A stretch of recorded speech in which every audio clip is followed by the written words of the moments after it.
Okay, good morning, everyone. It's a wonderful sunny day outside here in Melbourne. It's a couple of seconds past 10 a.m. in the morning, and as it said at the title, I'm heavy-duty hauling because I got a Dodec to build. I put a call out for help last night while watching a brand new litter of puppies, all 11 of them. And I want to get it done before this Thursday's server tick, so let's just pick up and get moving.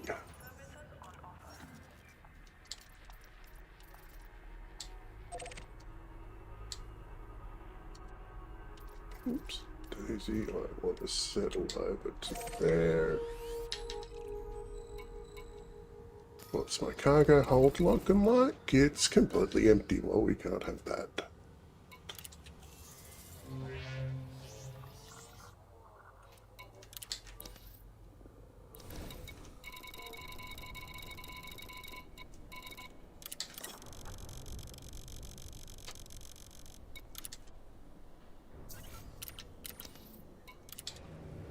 Okay, so full as a boot. Time to get moving. And yes, I'm using autodoc. Don't judge me. This thing's like a drunken narcoleptic cow to steer. And that mail slot is so very, very tiny when you're in a ship this big.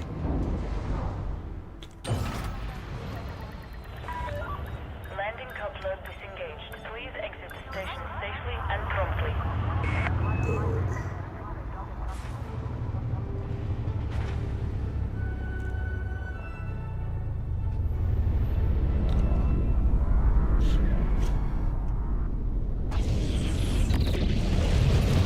And for those of you that are currently streaming or thinking about streaming, I can't recommend Meld Studio hard enough or highly enough.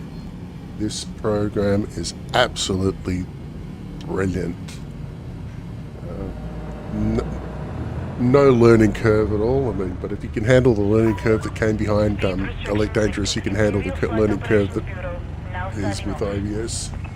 But it is, Meld Studio just makes everything an absolute delight.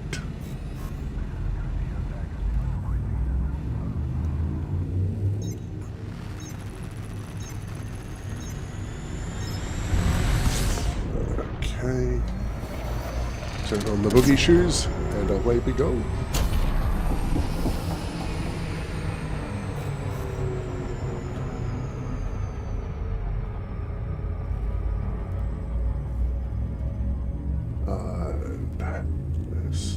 Last night was fun. Let's do it again tonight, which I think I will be. So, as I said earlier, my work day is, well, today's the first day of my work weekend. So today and tomorrow I'm away from my work from home office, at least as far as actually working is concerned. And usually my work day is 3 p.m. to 11:30 p.m. And at the moment, once 11:30 p.m. is done and dusted, then I've got to help watch 11 golden retriever puppies and just make sure that their mum doesn't do anything silly like step on them, roll over on them, sleep on them, because they're really quite small and fragile at the moment, and obviously we don't want anybody to have any regrettable accidents. Oh, here we go. It's another flippin' pirate.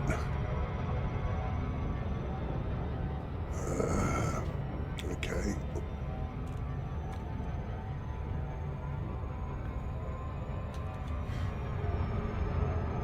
Let's see if I can't just spiral him into oblivion.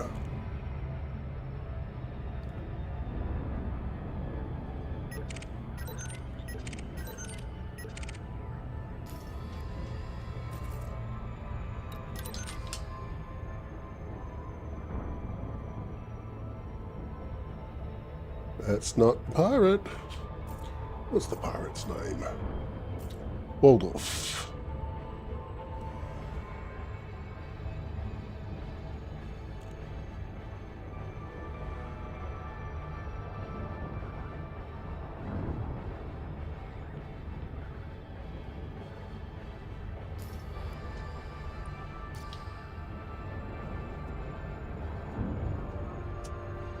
Okay. Where's my camera? My camera's not on. Okay, be a brief moment while I try and work out why my camera's not on.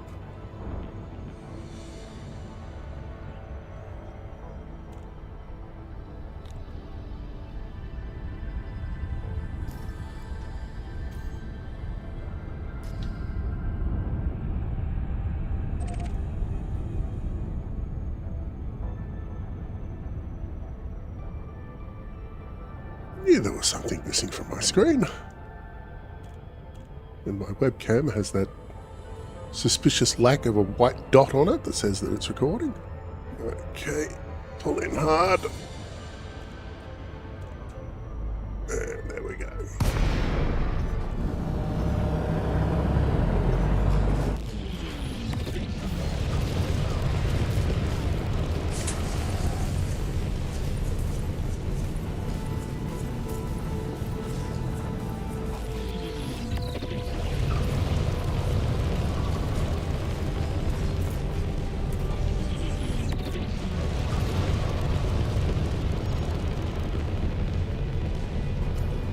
That was just rude.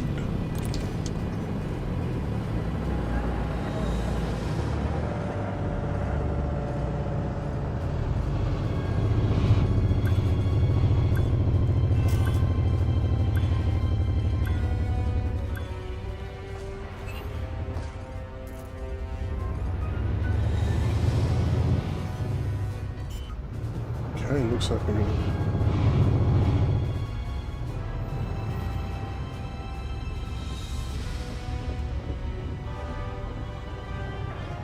Isn't there supposed to be, well, guns firing on this support station, you know, to help protect the legitimate businessmen?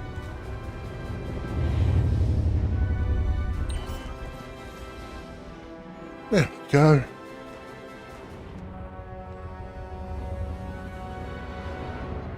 Okay, why isn't my camera working?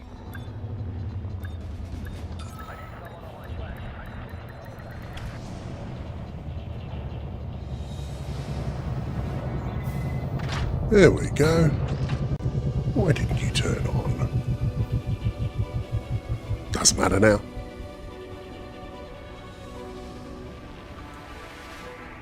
Brilliant.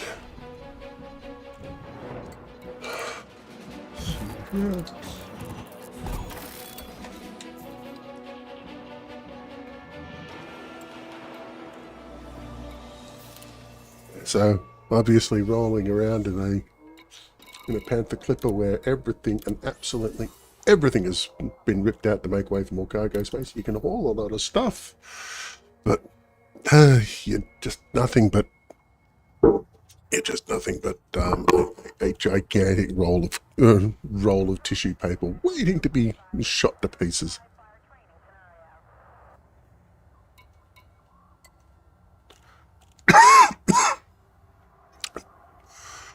Okay, so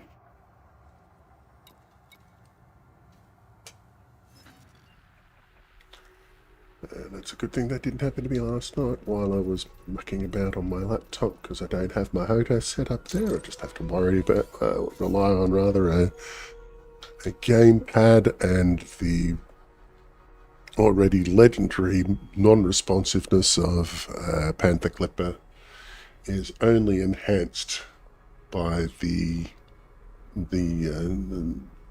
lack of motion and so forth. Yeah, in a gamepad, I just fly worse in a gamepad than I do with a HOTAS. It's just a fact of life. Okay, time to go.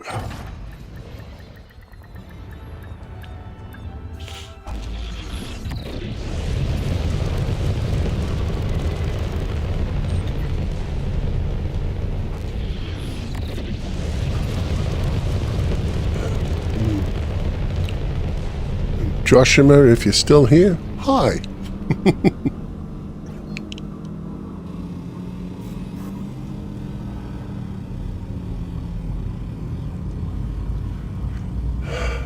So I have a lot of people to thank for my my ability to muck about and streaming and so forth, not least of which my long-suffering wife.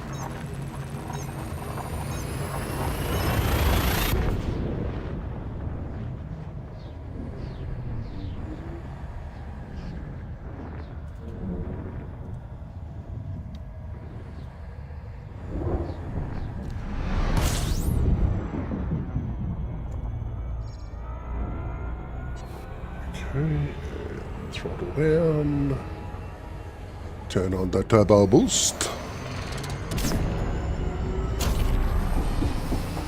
Yay, no loop of shame this time. And just keep going.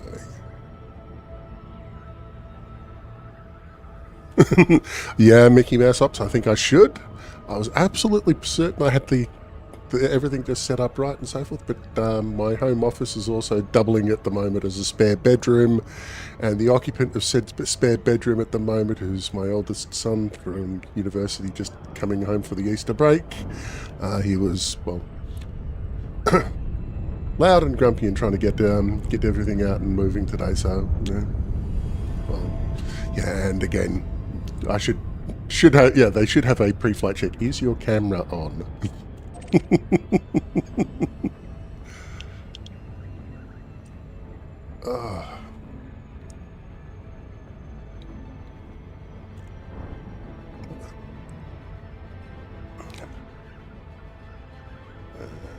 And so I got 11 more runs worth of steel to do for this station, and hoping very much so to get all the steel out of the way. Then I've got CMM composites, which I've assured on Discord by the Hutton truckers that at least one person is going to be helping to take care of that. Docking request approved. Plot route for approach to landing pad 17. Speaking of which, let's have a look in Discord and see what the latest news is from the truckers.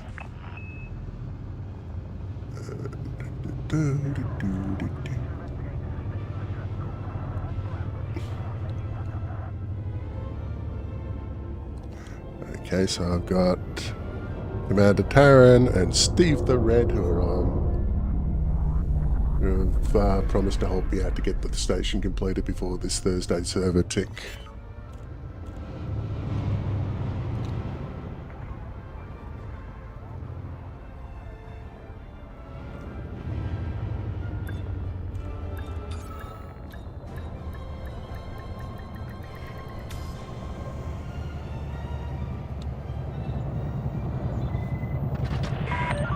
Touchdown confirmed. You may alight when ready. The Imperial Flight Operations Bureau wishes you a pleasant and productive visit, Commander.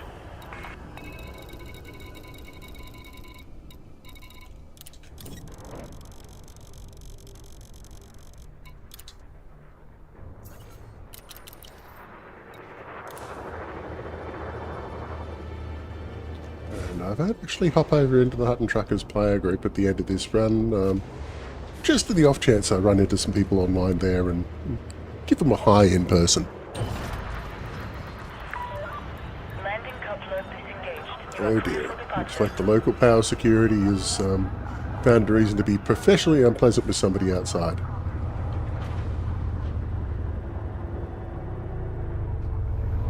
And it looks like that person outside is now a floating pile of rubble.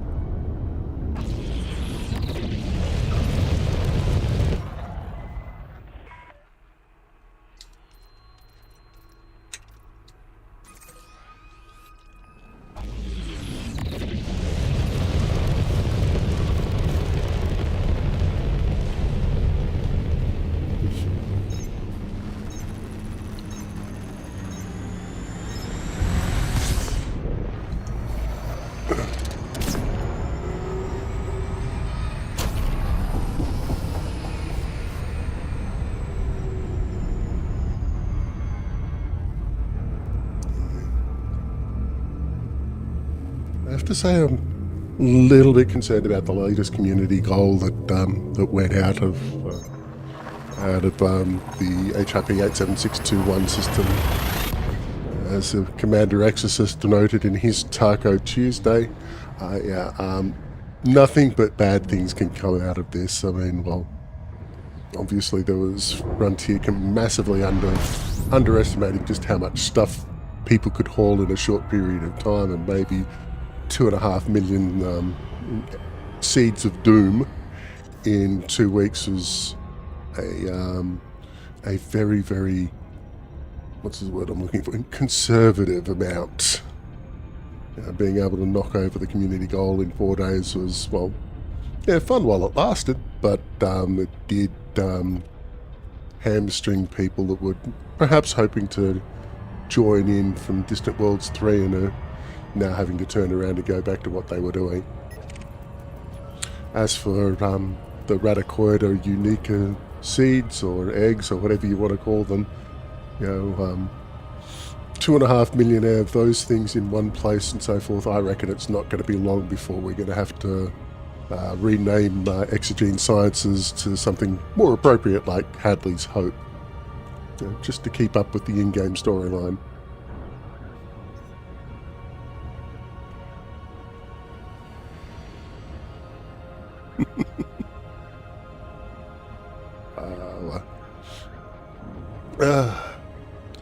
Hello, 11 Rome. How you doing?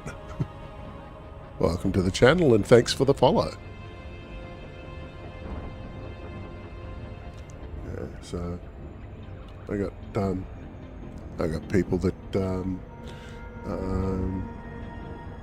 that are helping me build this station out and so forth. Looks like they're not just here just yet, but like I said, I'm going to hop over to the Hutton Truckers game group in the hopes of bumping into somebody I know already. So we'll see how things go after this drop off.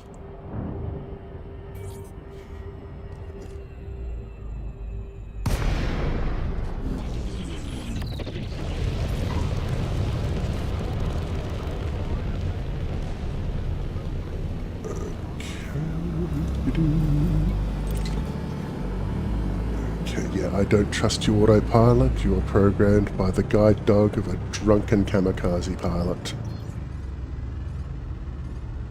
I've lost so much hold of this particular autopilot at these types of facilities, it's just not funny. Okay, let's see if we can... No, don't. Let's... Yeah, no. No bouncing off the gantries.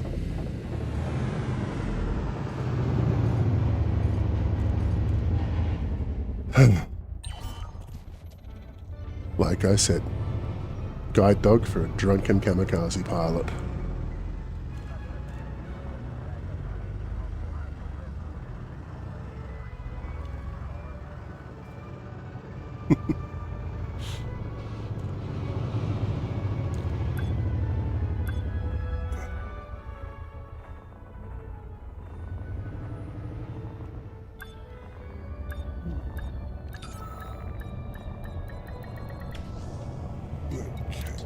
Construction services off an epic load of steel. Okay, so exit that session. Dangerous security area, only when the autopilot's involved.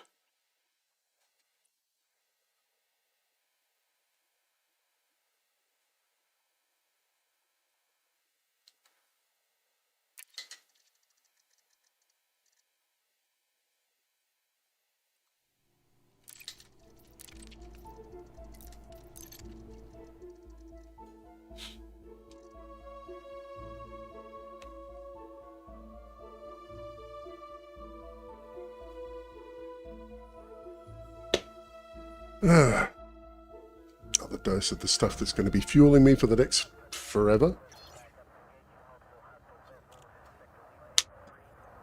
Okay, and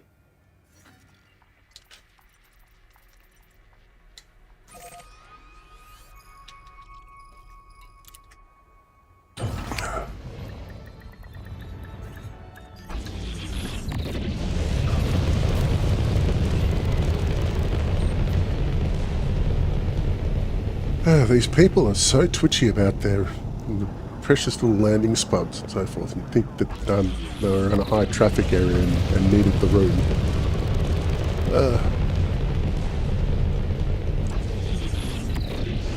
I like how the station controllers are very, very egalitarian, especially at the stations that you built and own, and they're quite happy to treat you like the rest of the riffraff that are hanging around.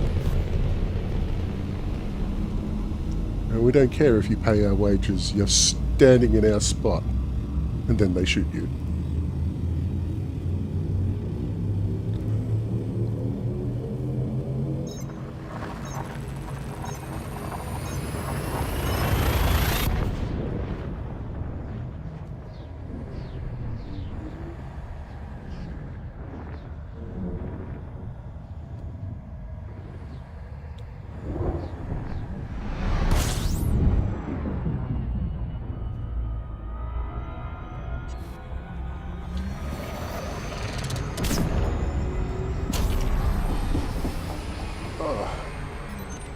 Brilliant. Another no loop of shame run.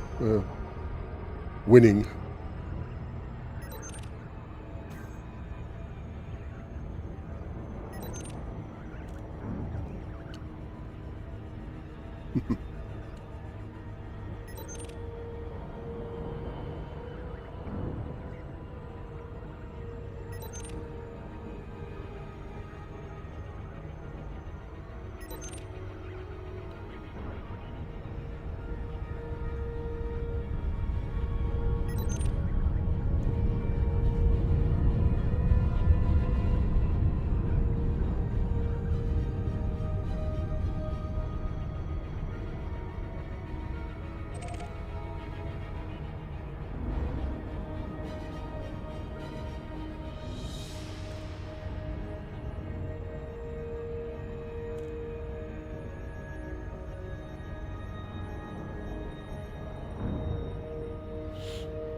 Yeah, for a game that's been around since 2014 and beat in 2015, you know, its formal launch,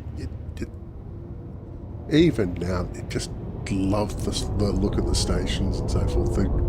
The in-game assets are absolutely gorgeous to look at, and obviously they're the sound design on Elite Dangerous. People keep commenting on it, and with bloody good reason. It's absolutely brilliant as well. Just be careful when encountering Thargoids and you're wearing your headphones and so forth, because it will mess with your brain.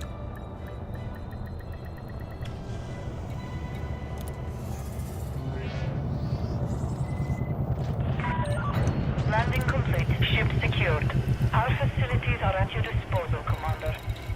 And speaking of messing with your brain, it's just the gameplay is a lot of fun.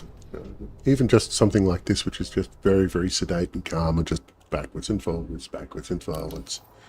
I mean, my flight map at the moment would just be, I'm wearing a path between this station and the construction site, and this station and my first ever station out at the same system.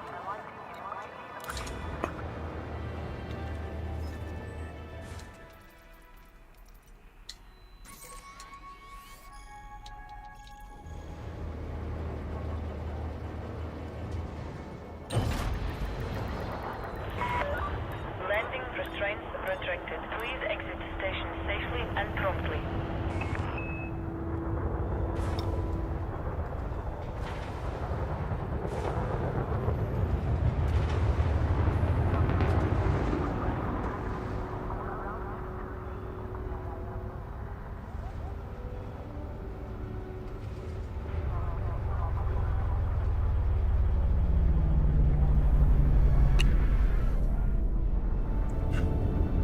Okay, so turn off the autopilot.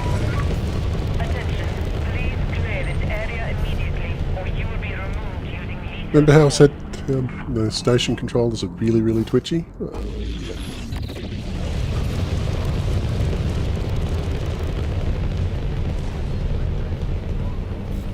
Time to go.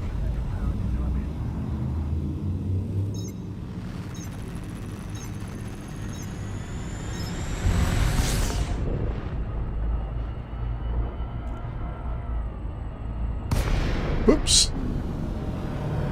Did not mean to do that.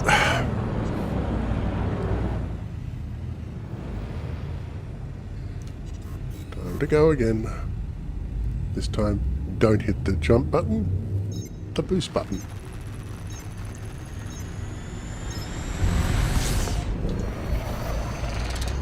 That's better.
Okay.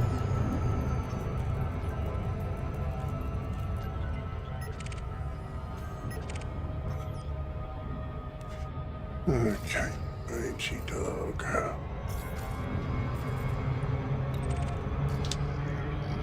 And a loop of shame. Oh dear.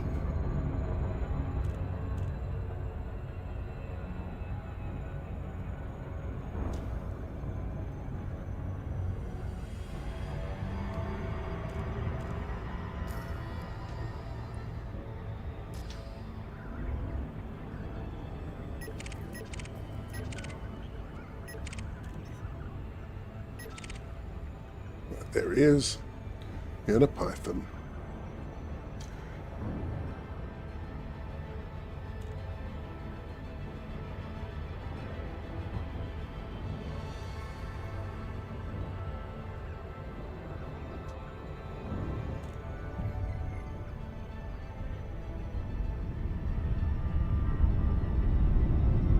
Yeah, I reckon he's going to be able to detect. Oh no, he's not there.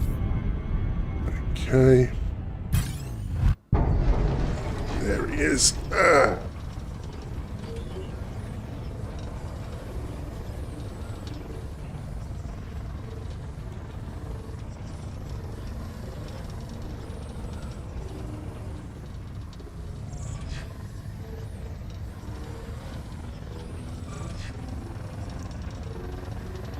Come on. Re-steal time. Bye-byes.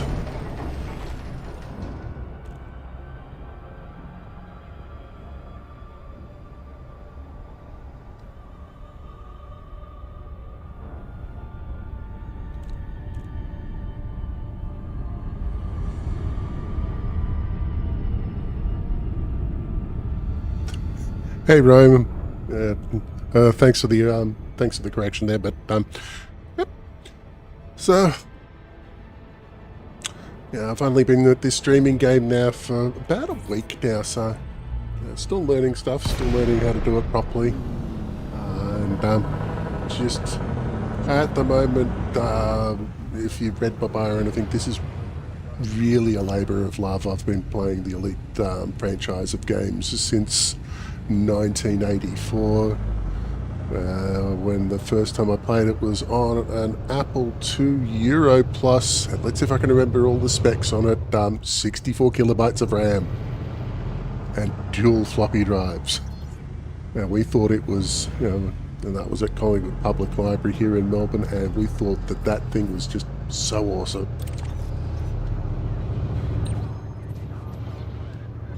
Oh, no, no, you are not going dragging me through that again. No.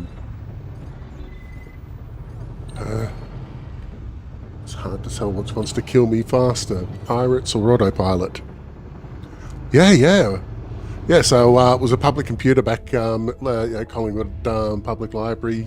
You could book it for 30-minute slots, and yeah, played the original way back. I mean, look at the bald spot and the grey hair, I'm 55 and I'm showing every year of it.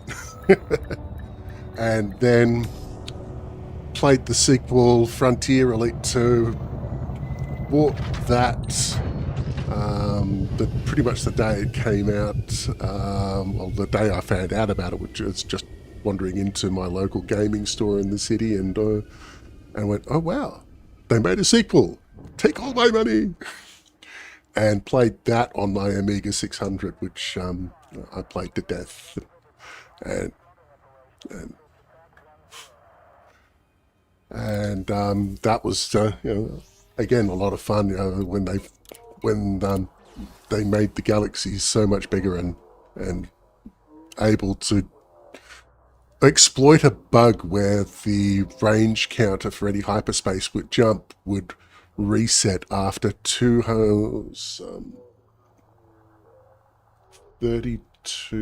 Oh god, I think it was after every 256 light years or something like that, the range counter would actually accidentally reset, so you could haul yourself across the galaxy so long as you chose a spot that was a multiple of no, it wasn't 256, it was 320. Well, what was it? Bear with me a moment. Calculator time. Well, 32 kilobytes and so forth. If you overflowed the 32 kilobyte buffer in the galaxy map, then you could effectively jump across the galaxy with just one jump.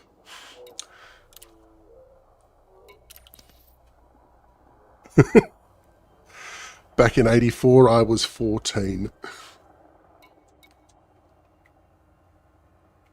Okay.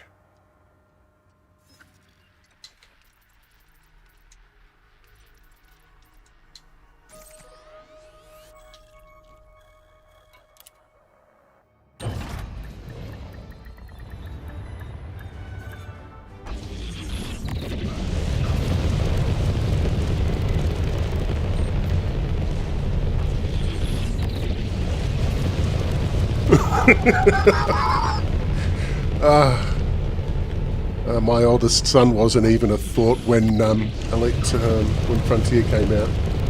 Oh, what was that? That was 92. Yeah, played that until my mouse wore out on that one. Yeah, okay, all good to go.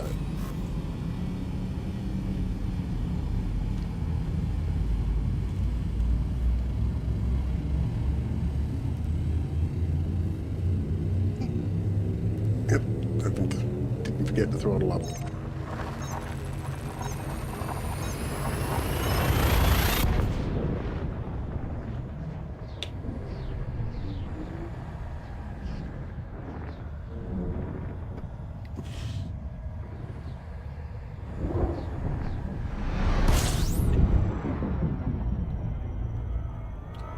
Second attempt, eh, Rome?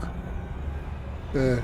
So how long have you been playing? I've been playing this one since about 2017 or so. I've done some fairly dumb things, like flying to Colonia and Sagittarius A in a D-rated Sidewinder, D-rated across the board, and no engineering. So my maximum jump range was a fraction over 10 light years at a time, and so many jumps to get me to Colonia. It was fun, but yeah, let's not do it ever again, because it was just mind-numbing. Absolutely amazing for the cartographic data, though. I got elite. I got elite ranking from that just really, really quickly. Well, wasn't the flight wasn't quick, but selling the data was.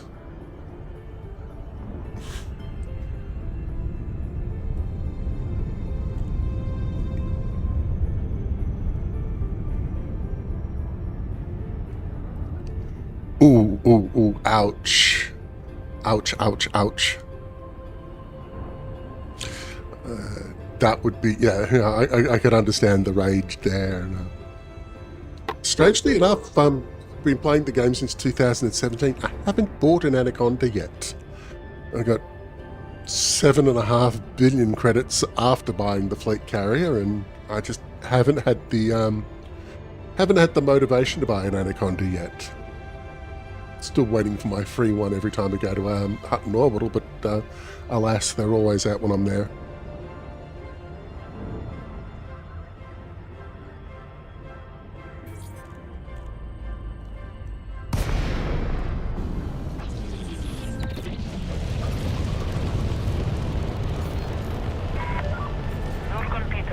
Whiskey Yankee Lima. The Imperial Flight Operations Bureau offers their warmest greetings, Commander. Permission granted. Please make your way to landing pad 10. Clear for automated approach, Commander.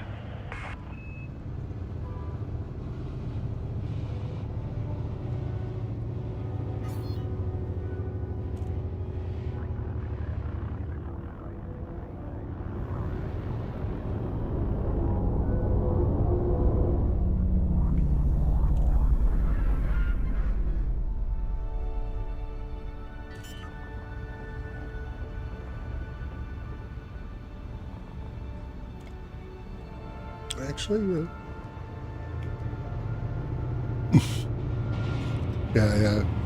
yeah, I can see that.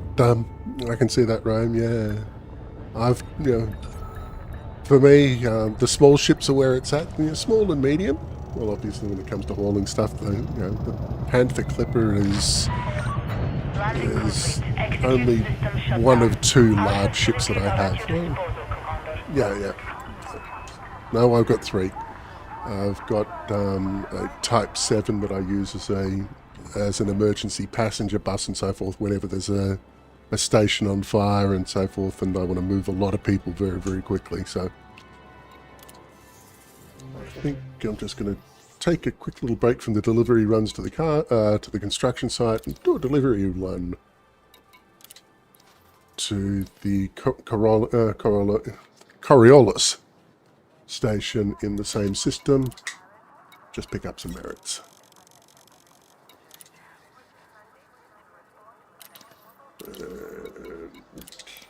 Pick up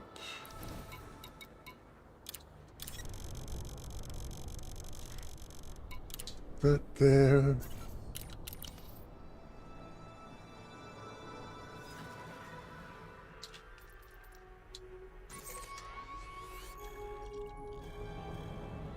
Oh yeah. I forgot about the Caspian. Went and bought the Galactic edition of that.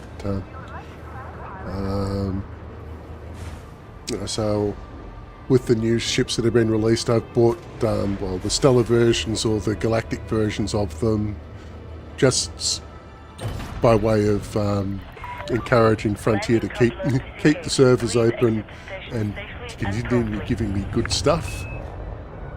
And yeah, so they all have a naming theme behind them. So the first run of 4 ships were names based around the word impulse. So my my Python Mark II was a poor impulse, and then there was another impulse by. It's just just fun to do, really. And well, what else am I going to do with my arcs? I've got all the bobbleheads I want.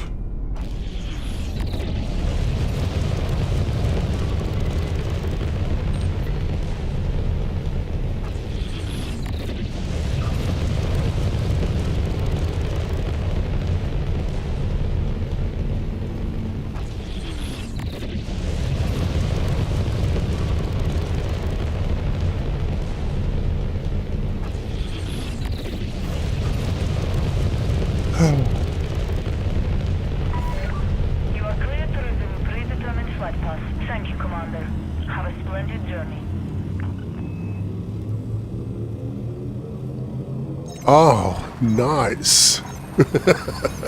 You soloed an Orbis station. Oh, much respect to you. Very much respect to you. I've been lucky. All the stations I've built, I've had a couple of friends to help me out on the regular. Well, friends basically being my middle child and his friend. And middle child is currently out with Distant Worlds 3. And his friend is, strangely enough, not playing much Elite Danger at the moment. He's more into the latest Warhammer game, and when he's not doing that, he's fighting for managed democracy.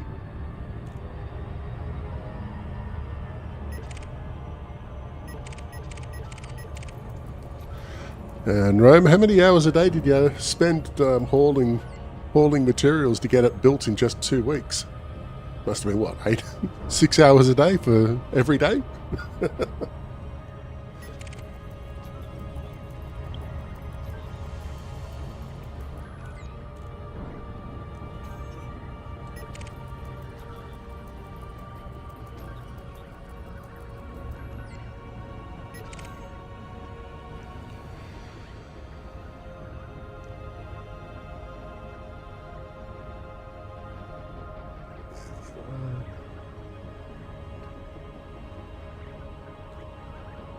Approach it away from the gravity well.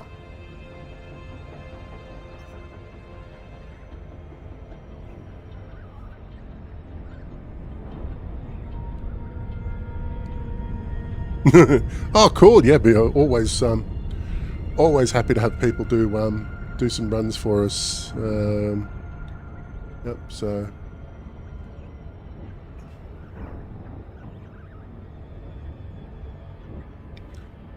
So,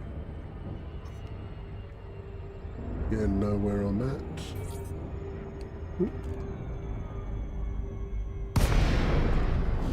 Yeah,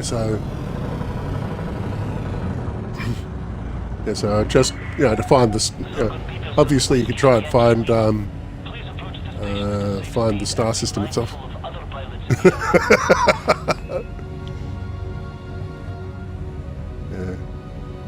I have to admit, the Panther Clipper is great for moving small moons one chunk at a time.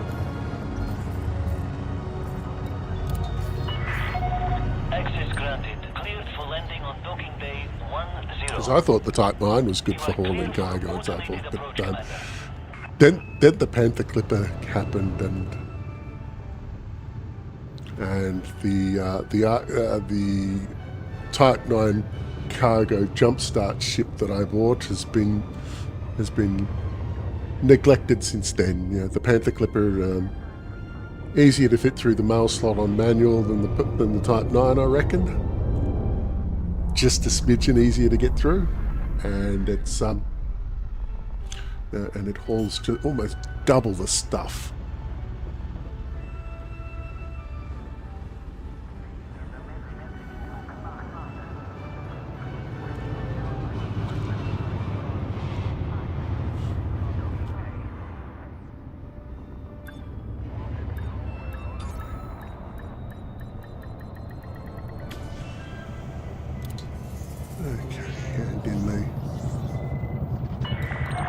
Contact. Dispatching ground crew.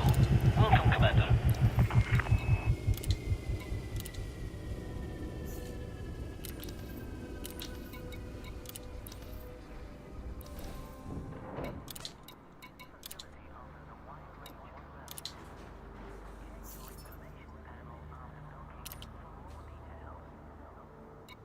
Oops. Let's say this is not selling good at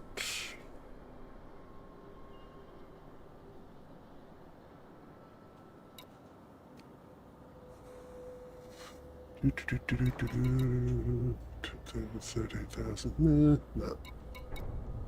38. New. Yeah, that looks like it might be the way to go. Just trying to work out what's going to get me merits from and power play when I take this back to Zelzovich Reach.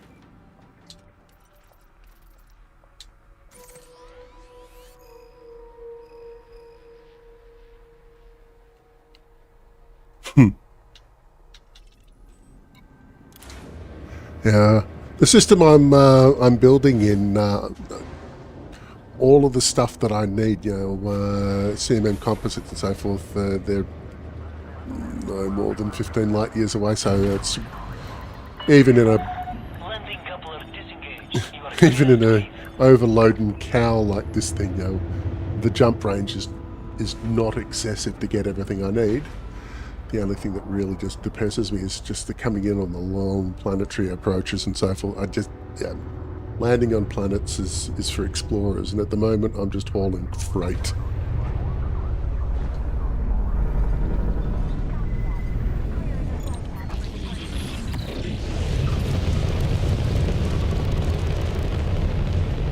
Which isn't to say I haven't done my share of exploring in my time. I'm elite 5 in exploring, elite 1 in exobiology, maybe elite 2, and elite 5 in trading. Thanks to thanks to a community goal where we were selling, or they were buying mined materials at 10 times the market price. So that was just how to make money very, very quickly, and more importantly, how to make rank and bank. All clear. Flight control out.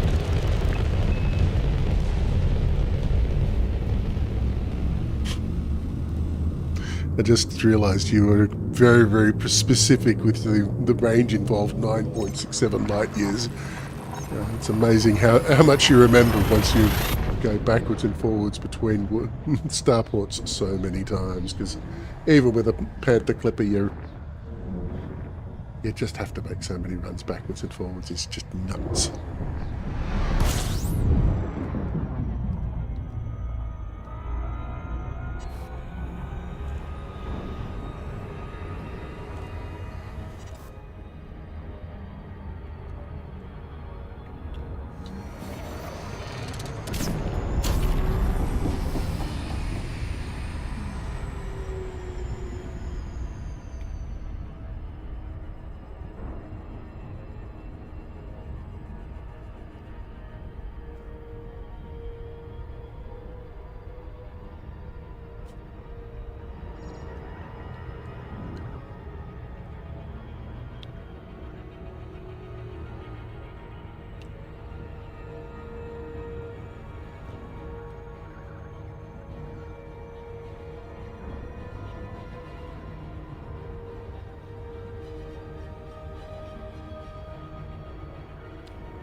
Come in over the top.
Whiskey Yankee Lima. The Imperial Flight Operations Bureau welcomes you to this station, Commander. Approval granted. Land on designated pad number 40. Use of automated docking computer permitted. You are clear to hand over control. Ah, only EXO. Only Elite 1 in EXO. Thought it was Elite 2. And the combat grind for Elite is, yeah, it's a grind, it really is.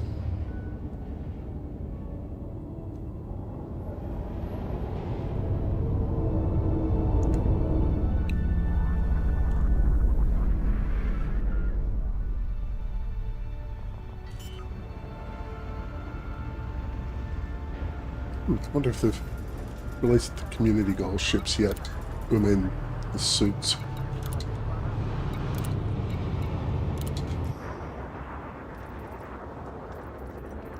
Nope, not. Oh, hang on, let's have a look. New suit. What's the base suit to it?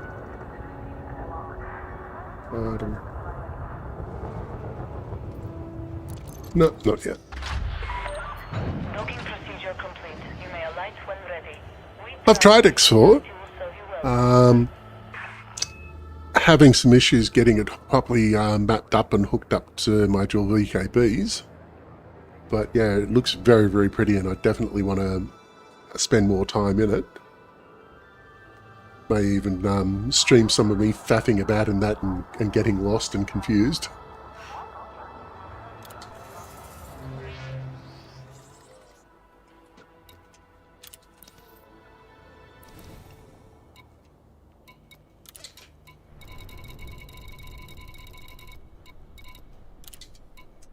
Okay, do I get any merits out of this now?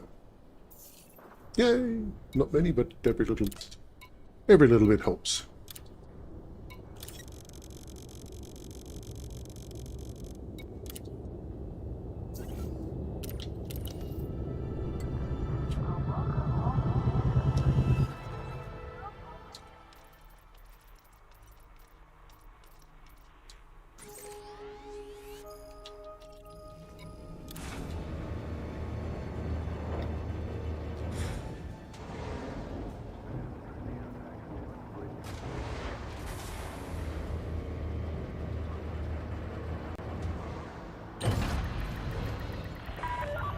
Landing restraints retracted. You are clear for departure.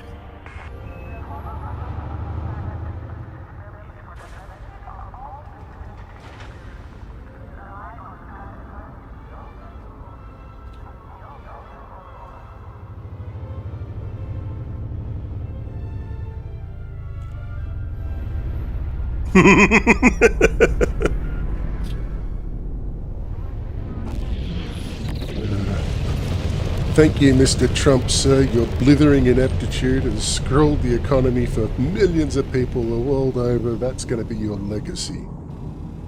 That and a gold-plated toilet, you plonker.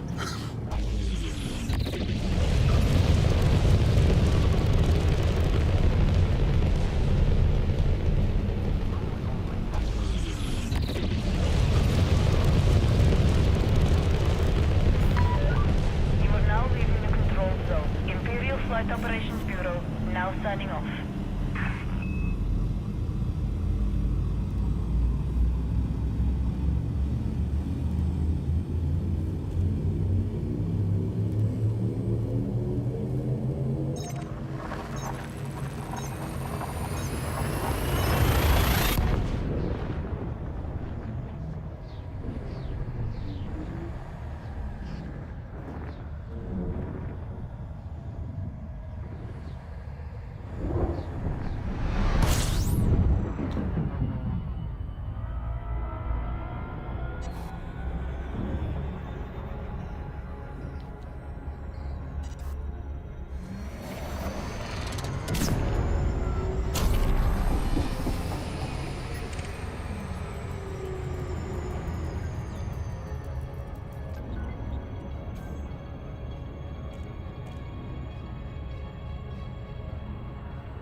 What is the world going to do when the market supply of bronze suddenly explodes to the point of plenty for everyone after Mr. Trump either leaves office feet first or in handcuffs. Yeah, there's a lot of buyer's regret going on in the US with a lot of Trump voters now. You know, I didn't vote for this. No, you didn't, but that's what you got. Food's so expensive now. Yeah, well, Trump said he was going to deport illegal migrants, and they was like 85% of the people picking your food off the farmyard ground.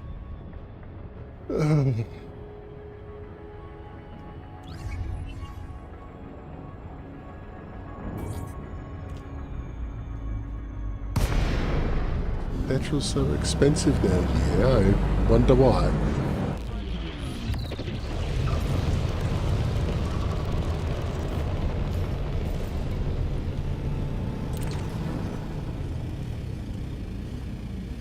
Okay, landing pad 4. I do believe that's on the other side. Here it is. Okay, let's give the auto dock one less thing to run into.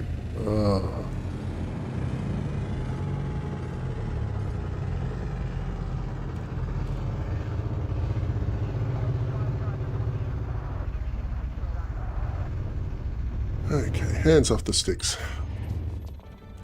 We can trust the autopilot to not destroy me here.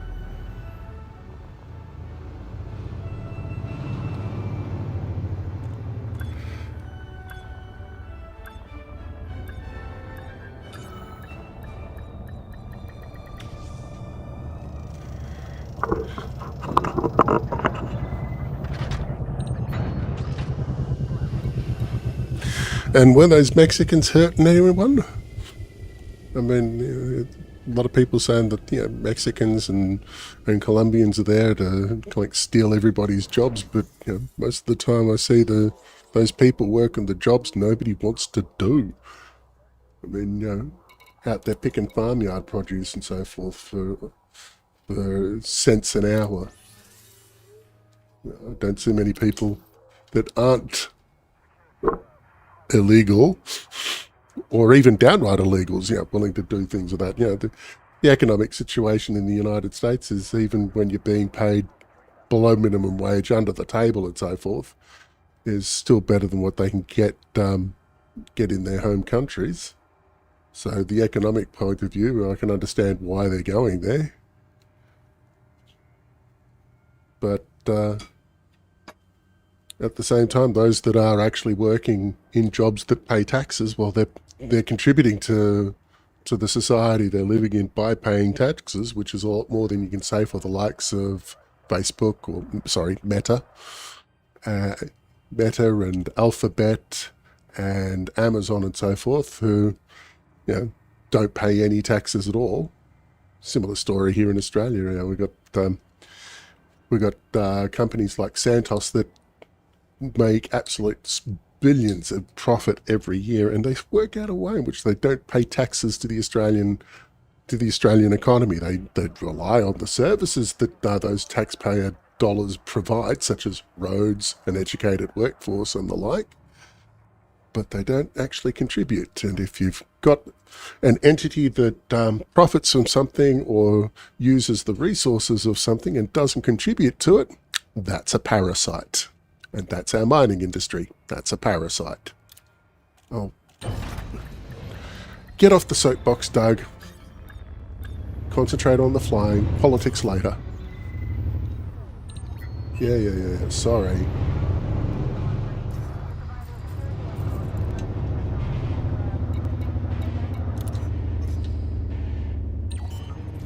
Okay.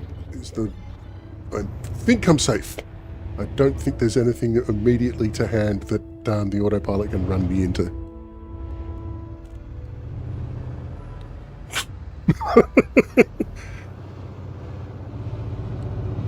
Oh, there was plenty of things in Donald Trump's history to indicate just how bad of a manager he'd be. He went bankrupt so many times. He went bankrupt running a casino. Who the hell manages that sort of ineptitude? You went bankrupt going to running a casino. That's basically a money printing machine for somebody that owns it. Unless you're Donald J. Trump.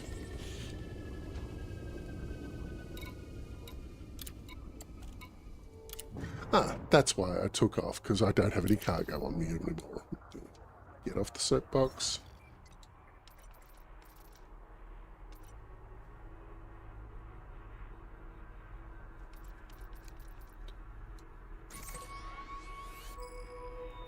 Maybe he was. Maybe he was. I mean, he's willing to engage in rape of minors. So what else is he going to do for his criminal enterprise and criminal inclinations apart from sex with children?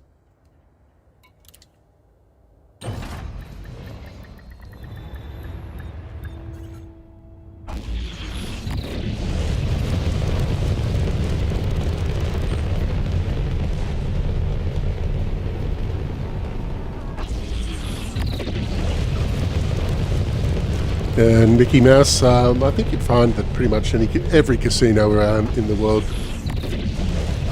gets used for money laundering, whether by intent or just because it happens. I mean, my regular 8-hour day is I work as an internet banking fraud analyst, and so many of the cases I deal with are unregulated gambling apps and people working out that they've actually blown their rent money or their mortgage money on the online pokies, and they try and work out how can they get their money back, and they go, I know, let's say the money was stolen from me online, that way I can get my money back. No, you won't. We know what unregulated gambling looks like. And while you may say you were asleep, the fact that the money was going to accounts you'd already paid before. Yeah, so people worked out bright and early on that people in organised crime and presumably international terrorism as well have worked out a really quick and easy method of raising money in a hurry, especially off Australians, is to open up an online casino. Because Australians will bet on anything.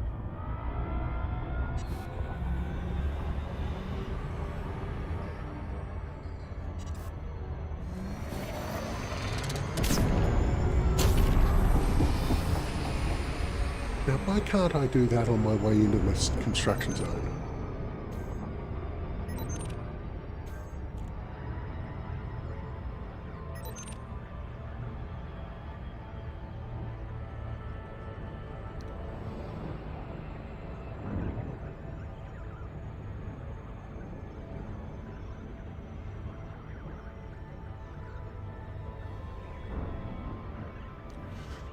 AI, produces produces some fairly impressive results and so forth.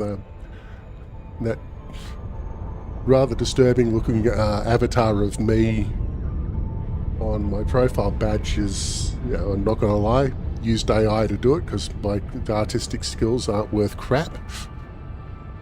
And it was like 3 in the morning, and I needed an avatar in a hurry because my first stream was later that day, and so I just said, hey Gemini, do something with this. But AI, impressive results, but the payoff in resources spent to get it is just not there. If it was there, it'd be awesome, but it's been you regularly outperform anything that AI can produce on a spongy mass of grease and fat that runs on 20 watts. Whiskey Yankee Lima. The Imperial Flight Operations Bureau welcomes you to our territory. We are honored by your visit. That's an image that'll stick with you. Your brain is basically lukewarm bacon grease.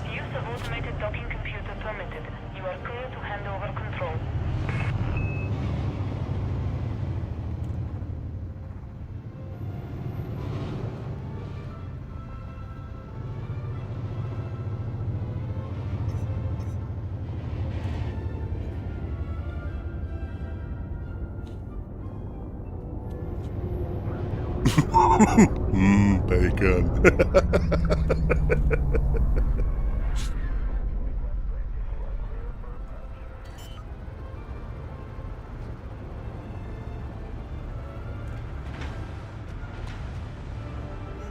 It's incredible how long that show's been running now. What is it? 30 years? Close to? 28, I think.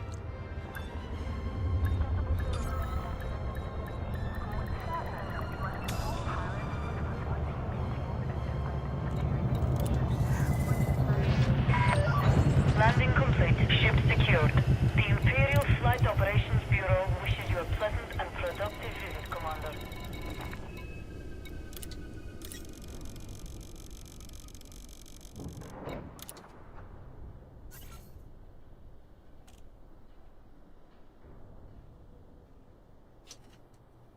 A ship like Firefly in the game.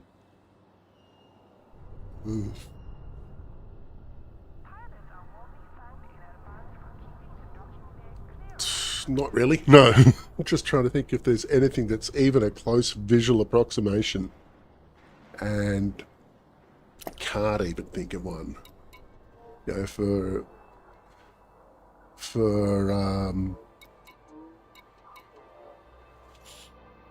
the comfy, homey feel and so forth,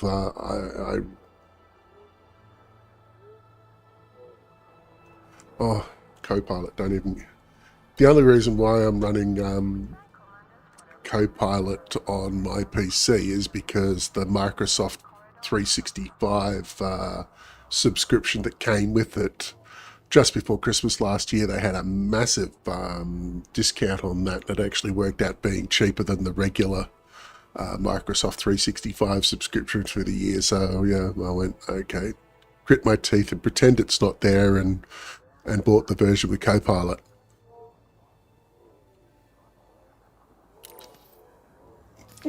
Just double check. I bought steel. Yes, I bought a lot of steel.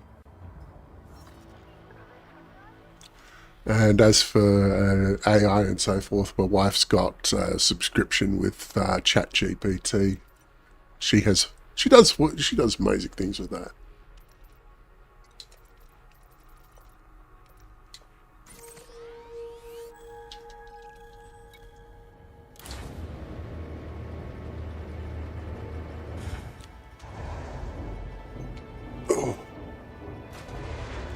Just worked out my gaming chair needs a bigger pillow, or a bigger cushion rather. Landing coupler disengaged. You are clear for departure.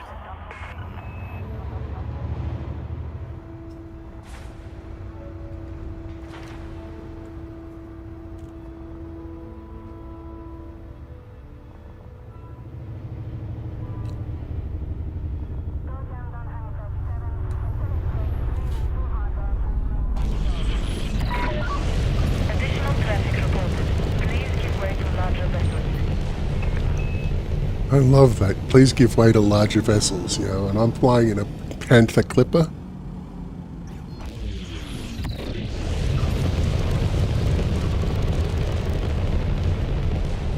I can only assume that the larger vessel that I have to give way to is somebody's docking a fleet carrier through the mail slot.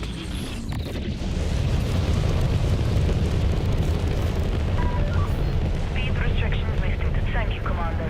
Have a splendid journey.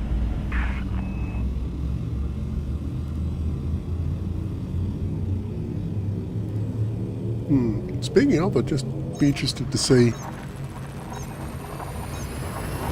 what the latest iteration of those relative size things, videos that you see on YouTube for the ships in Elite Dangerous, and then the things that are bigger up, so fleet carriers and capital ships and stations and so forth.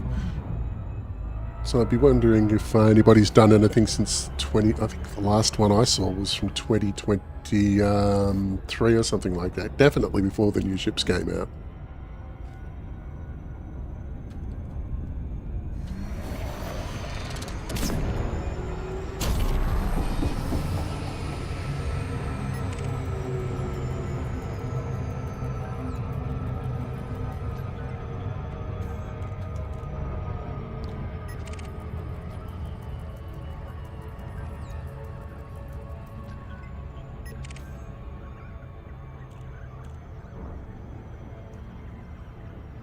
to recharge, nut. What a ridiculous name.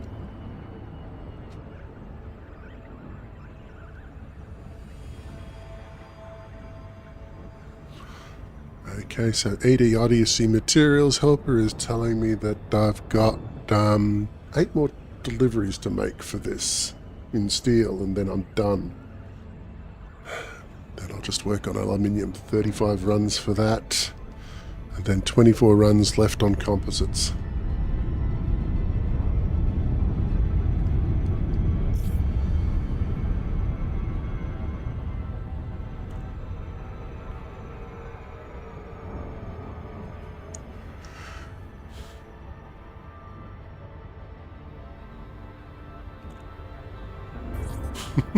No worries.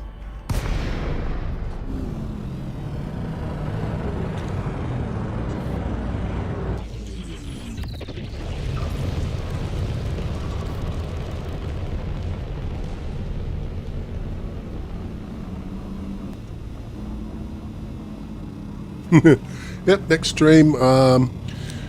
For Twitch, it's Mondays, Wednesdays, Fridays, 10 a.m. to 1 p.m. And for YouTube, it's every second stream, because apparently Twitch doesn't like it when when they're not the main ones that you stream to.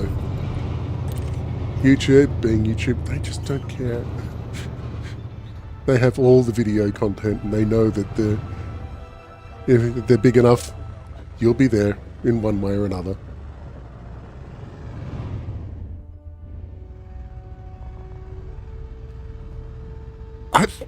I think so. I think so. Just because of all the ads I see on the sidebar for Amazon stuff, and it's always Amazon stuff and Amazon subscriptions, and hey, buy this game through Amazon. So yeah, I'm pretty sure Amazon owns Twitch.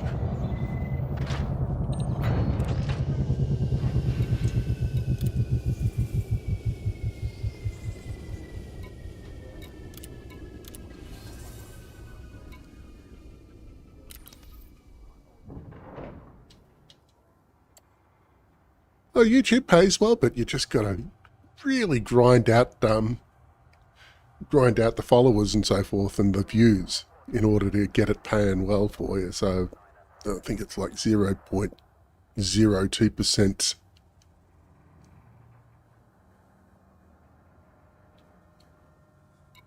$0.18 for a comment? Wow. Oh no, 0.18 cents. Yeah, that makes more sense. That joke.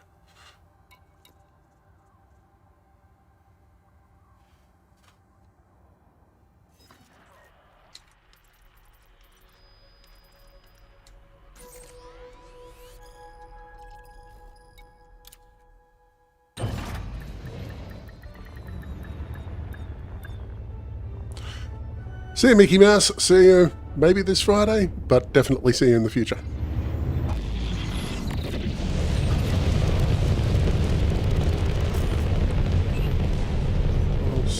Stop it with that. Stop it.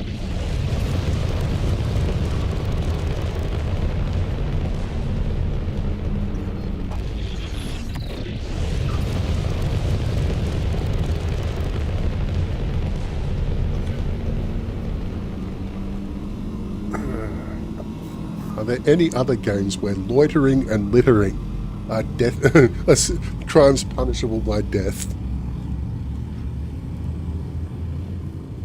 In Skyrim, you kill a chicken and the guards will kill you. I learned that the hard way.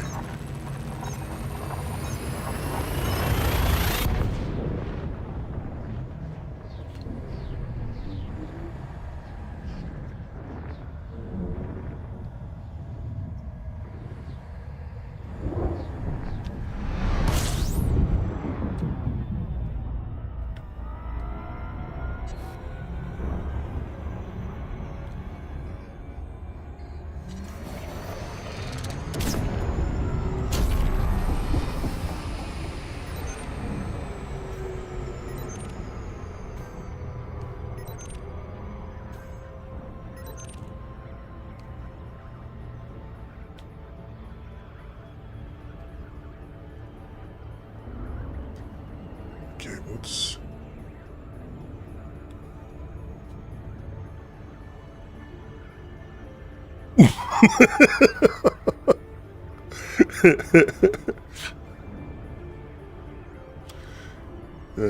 crime and punishment systems in games are a bit arbitrary, I reckon.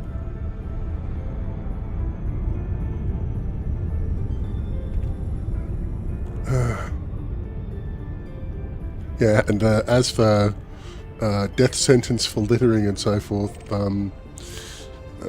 might be a bit of an exaggeration there, but I got a lot of fines. I accidentally dumped all my cargo from my Panther Clipper in a station.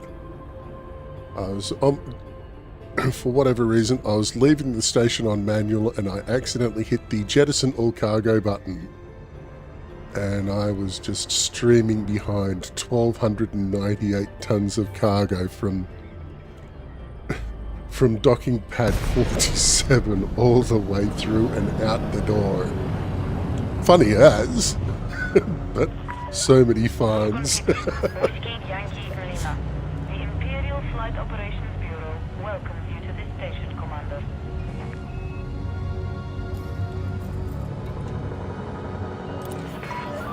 Approval granted. Please make your way to landing pad 10. Use of automated docking computer permitted. You are And cleared to hand over control. the cargo doesn't get dumped all at once. It's like, for 5 tons of cargo, 5 tons of cargo, just get dropped out in batches. Funny as. And, it's laying down a trail of breadcrumbs, or in this case, cargo canisters.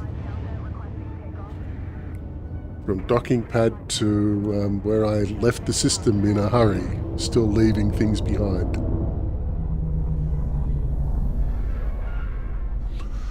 Okay, what have I got? I've got about 4,000 merits to make up for my next rank in power play. And get another one of those sweet, sweet care packages.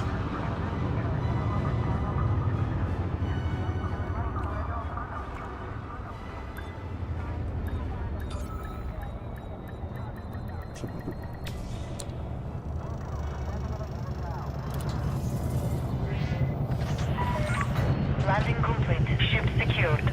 We trust this facility will serve you well, Commander.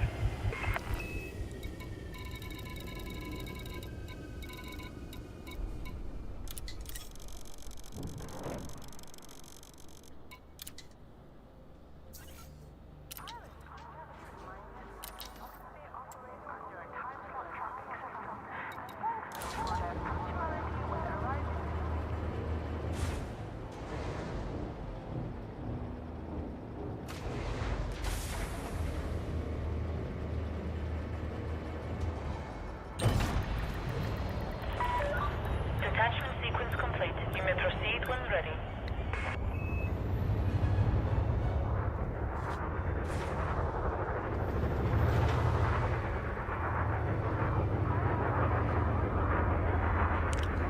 You made me give way to a Cobra? I'm the biggest ship. Everybody's supposed to give way to me.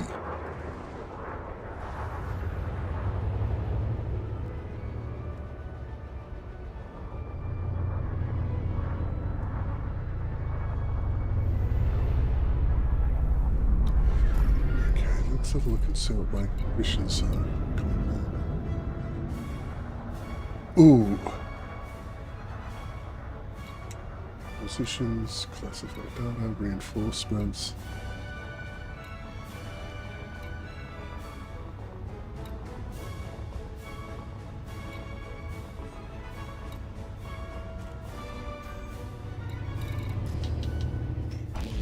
Oh, don't get sidetracked.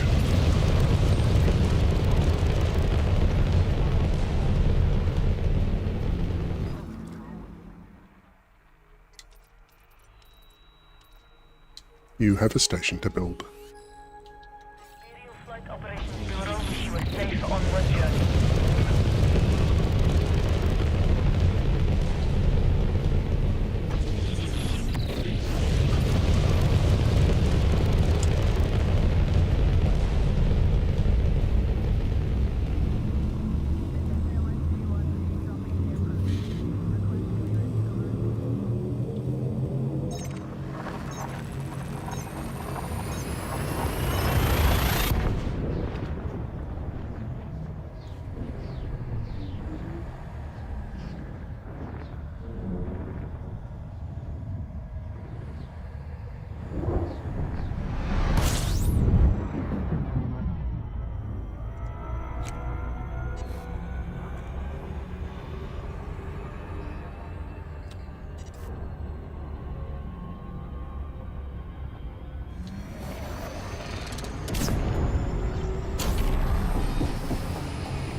Wish Frontier would drop some news about the upcoming operations update.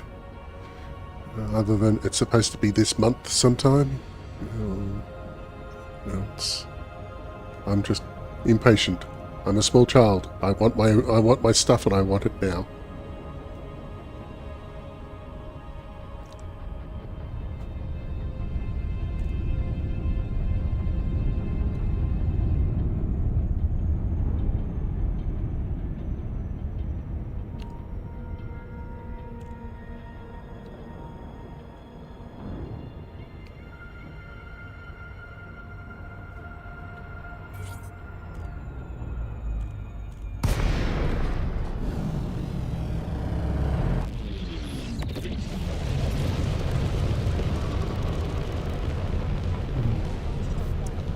Yeah, so I'm thinking that the operations update's probably going to be probably in the back half of the month, because otherwise they would have told us about when it would be releasing already. The fact that they haven't, they're probably going to give us about 2 weeks' notice. Oh, okay, yeah, you can go. I trust you, Mr. Autopilot. I trust you this far in.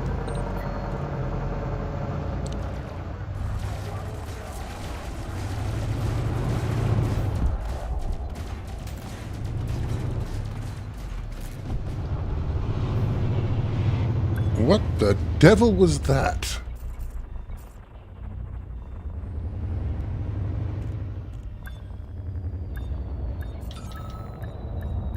Damn, got caught in the crossfire.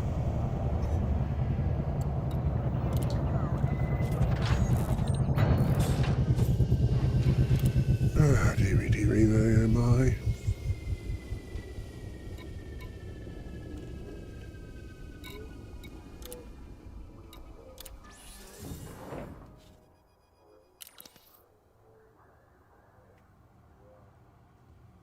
I don't know. It just the shooting came out of nowhere, and I got caught in the crossfire. So I did some, 15% hull damage there, and that buffed out. But even so, and I've got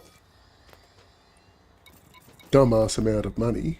Oh, got nearly 8 billion now. Yes. Oh yeah, picking up the 200 and something million in the community goal that ended 10 days early. Yeah, that'd do it. Okay.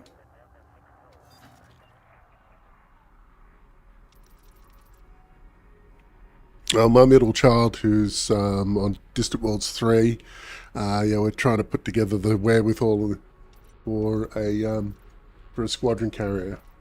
Of course, it also means forming our own squadron.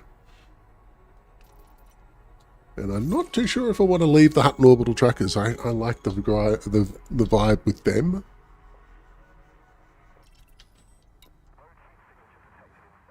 I mean, any faction where you're led by, where your faction leader is a dog, can't be all that bad.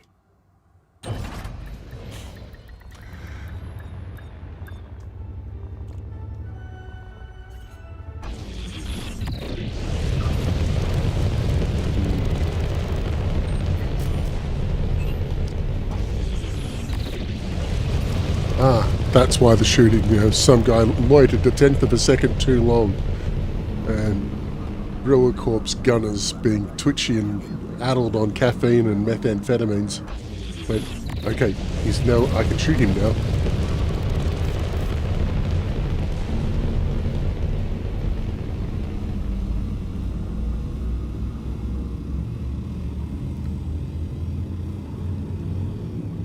To understand why they're a bit twitchy and so forth. They don't get any sleep. Every time you go to the station, it's always the same traffic controller on duty. I mean, do they have them chained there or something like that? It's just... Welcome to this starport, Commander. So very, very tired.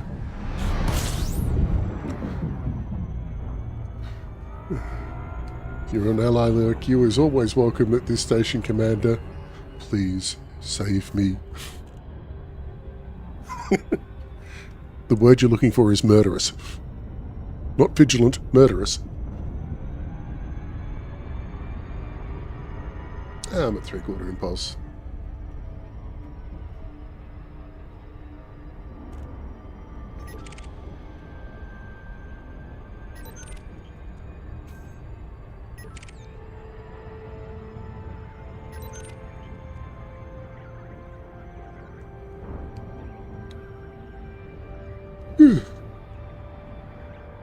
Speaking of lack of sleep, yeah, looking after a litter of 11 puppies that's less than a week old, pretty much overnight after you've finished your shift with work at 11:30 p.m. That'll do it to you.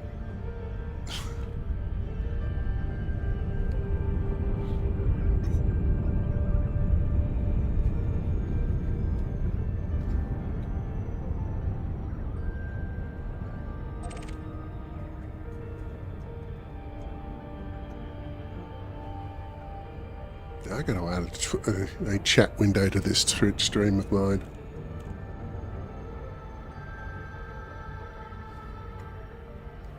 Otherwise the stream's just going to look weird with me talking to myself and so forth, and people go, what is he talking about? Why isn't he sharing the chat? What sort of noob is he? One that's been streaming for a week.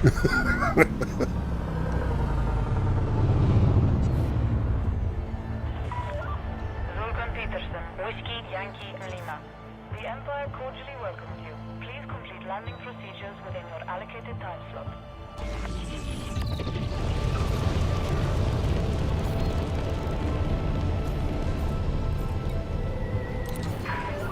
Approval granted. Please make your way to landing pad 17. Clear for automated approach, Commander.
Landing complete. Execute system shutdown.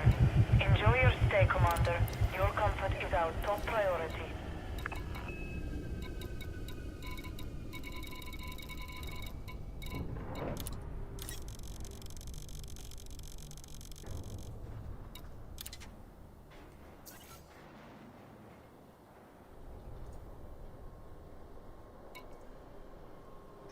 Okay.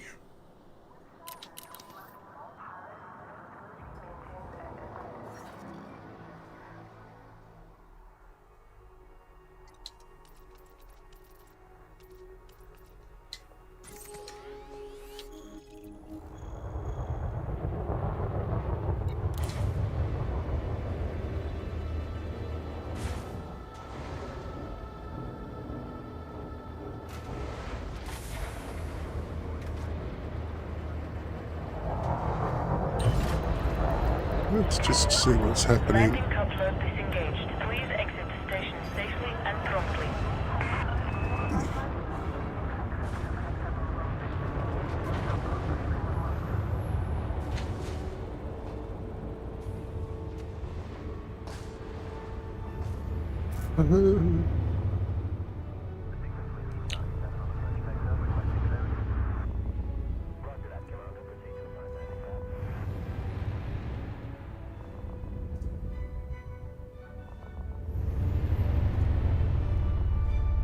Okay.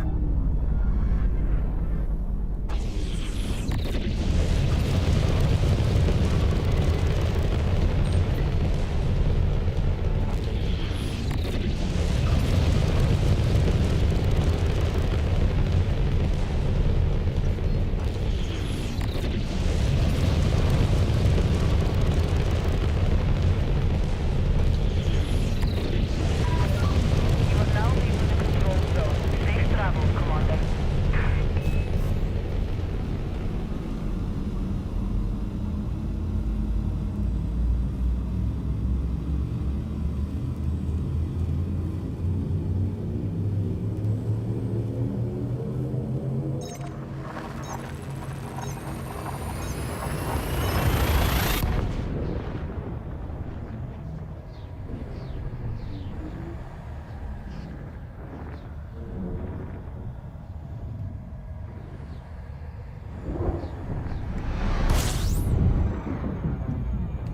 Okay.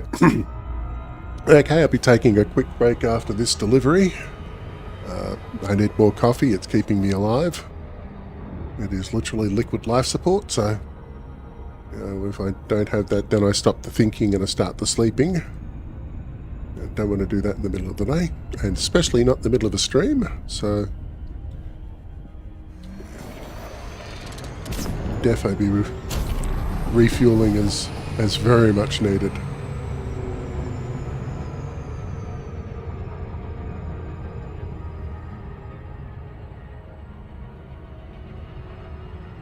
Oh, thanks for coming and joining. Hey, how many jumps?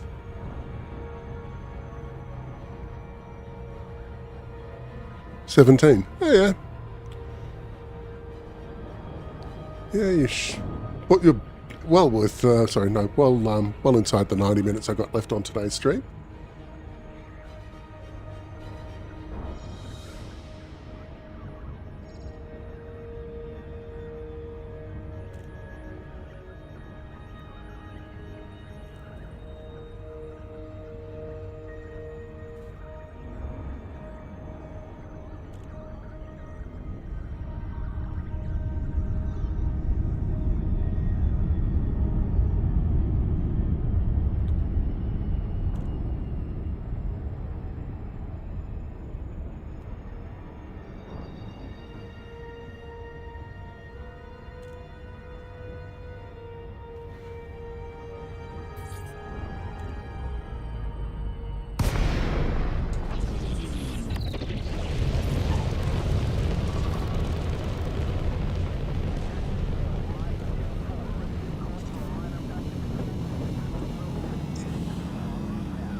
I'll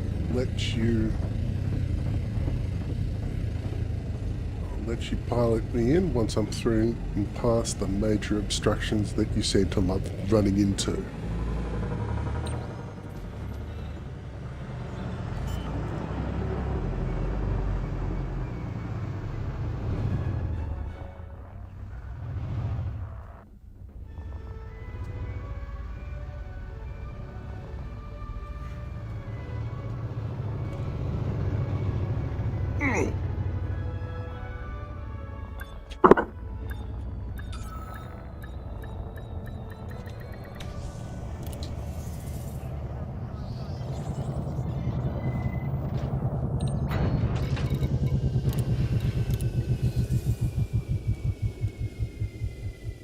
Okay, be back in about 5 minutes or so. And, yep, see you then.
Okay, back again.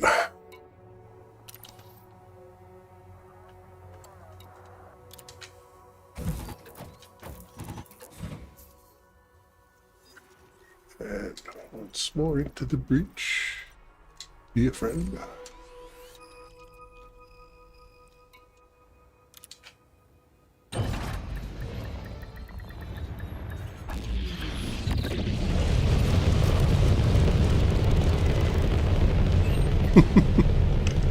Yep.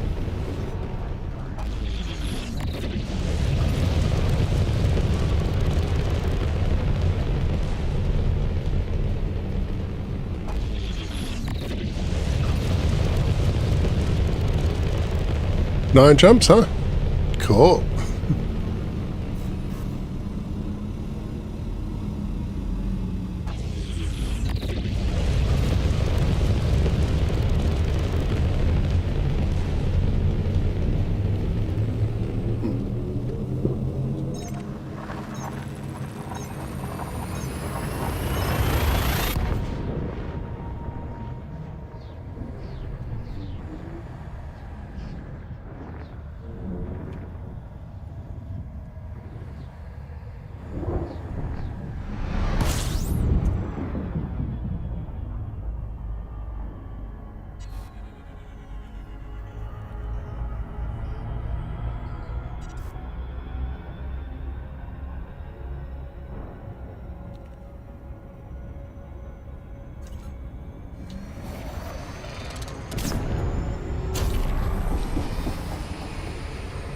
Oh, so close to a loop of shame on that. So very close.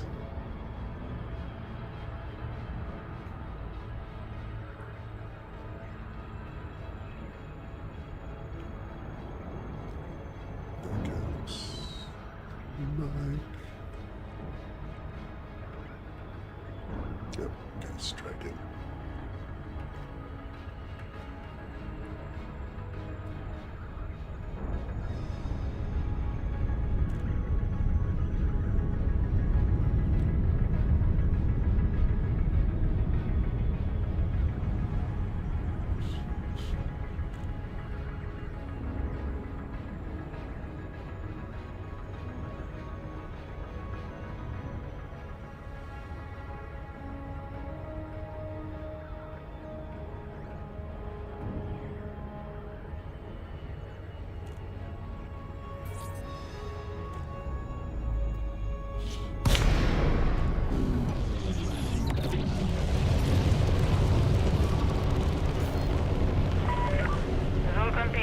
Whiskey Yankee Lima.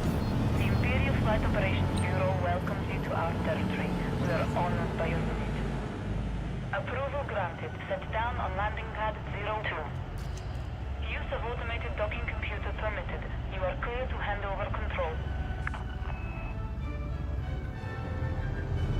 5 more collections of steel to go.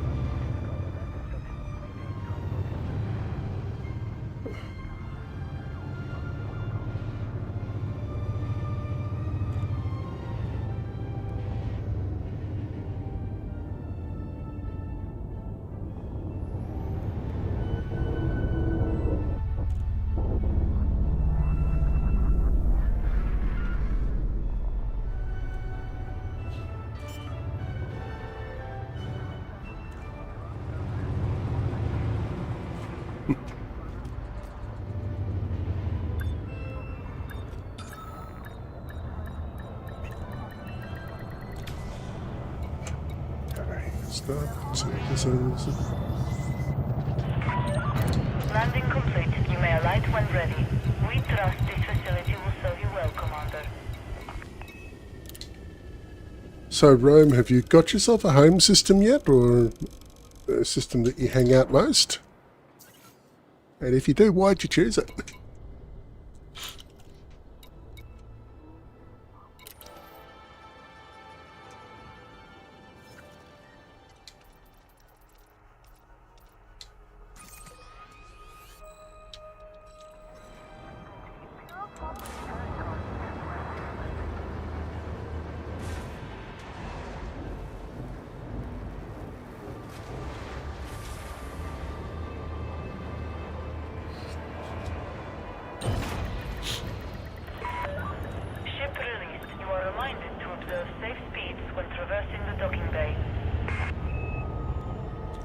no, it's gonna have me bounce off something.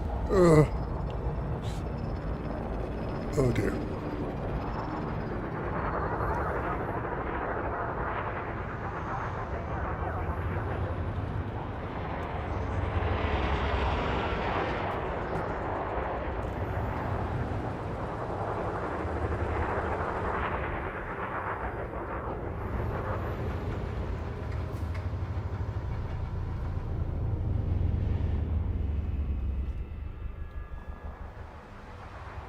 No.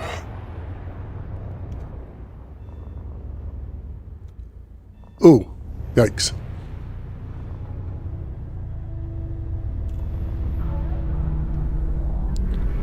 You may have, in that case, you may have missed the question. Just basically asked what's your home system, and if you've got one, and if so, why'd you choose it? Because these things are always interesting.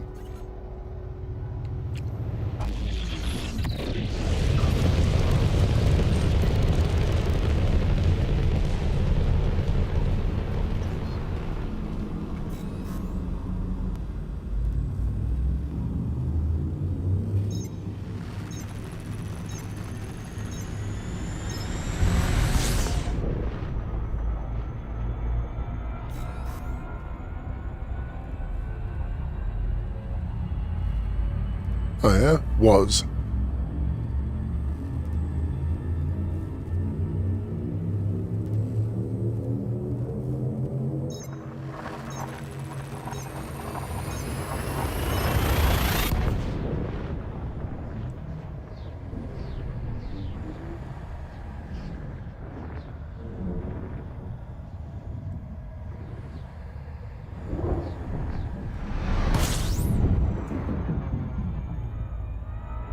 Okay.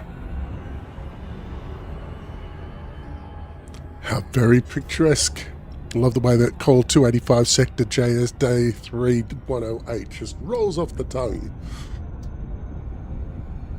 Like a slinky falling down a flight of stairs.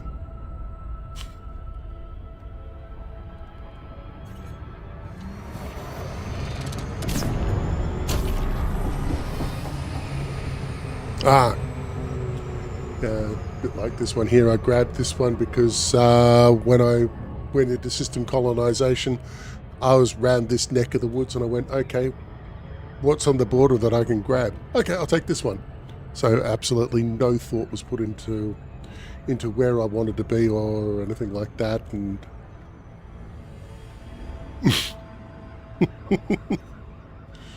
yeah, one up on me. I can't remember my my home system's name to save myself. All I know is it's Synuefe something or other, and it ends in a 9.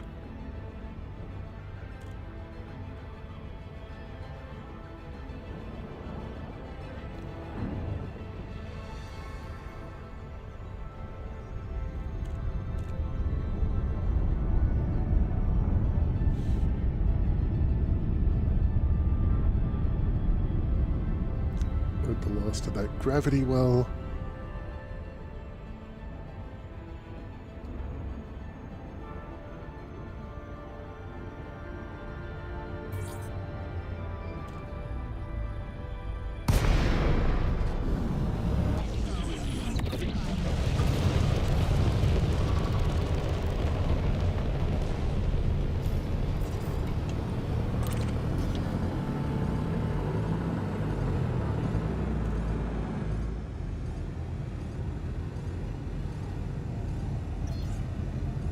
Oh, very nice.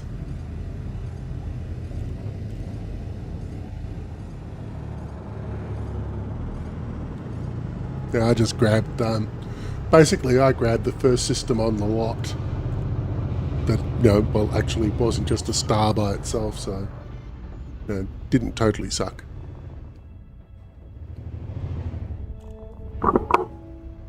And then I moved the Hutton Orbital Truckers in.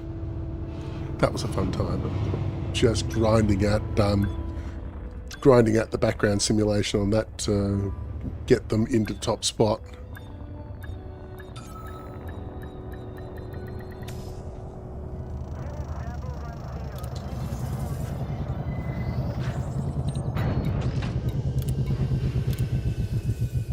Okay, down to 4 loads of steel left to go.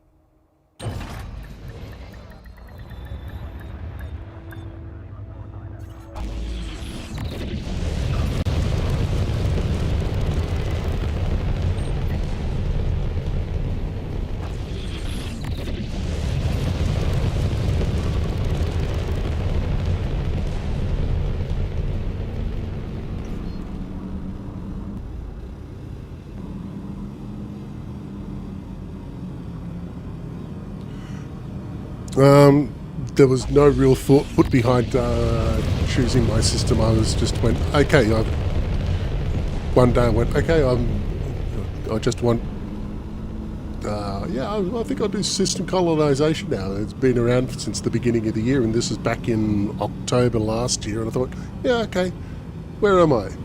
Okay, on the edge of somewhere. Cool.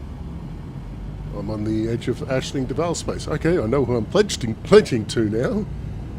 So yeah, I say that in this game I've just been chasing the squirrel and so forth by way of keeping away from burning out. So a lot of my long-term efforts and so forth have been based on spur-of-the-moment decisions. So spur-of-the-moment decision to start my system off in the Synuefe. Where am I?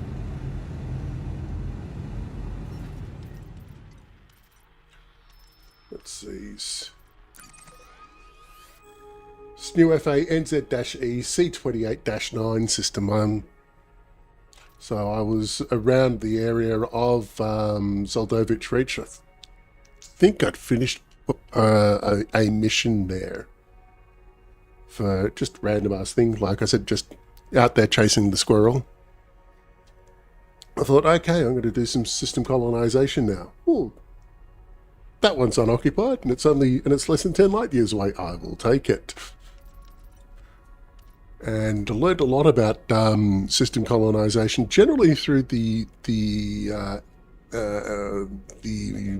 effort of catching up and making adaptations for what I got wrong along the way. So, you know, if I'd have my druthers, I would have started off with building an outpost first as opposed to a Coriolis station and just built up from there. But here's what it is.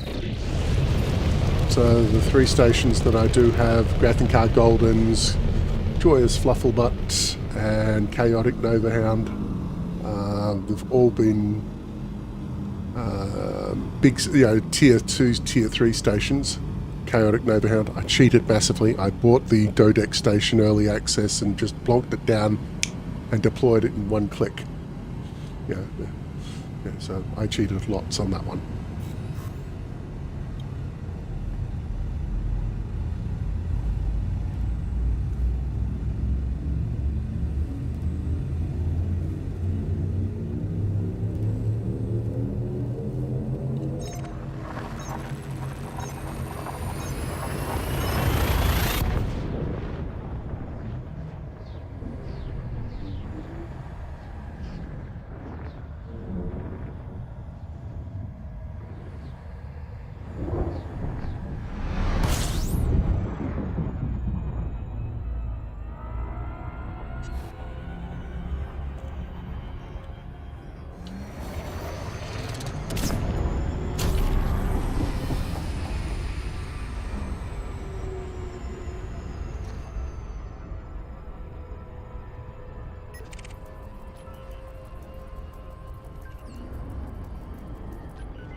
Yeah, a friend of mine claimed a system and his primary port was on the far side of a multi-star system. It was like 30,000 light seconds or something like that from jump point.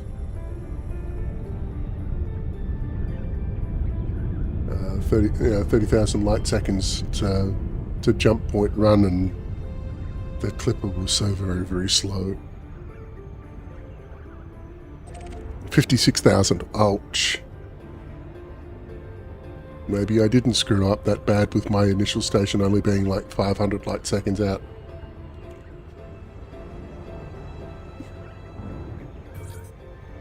Here's me being grateful for what I have.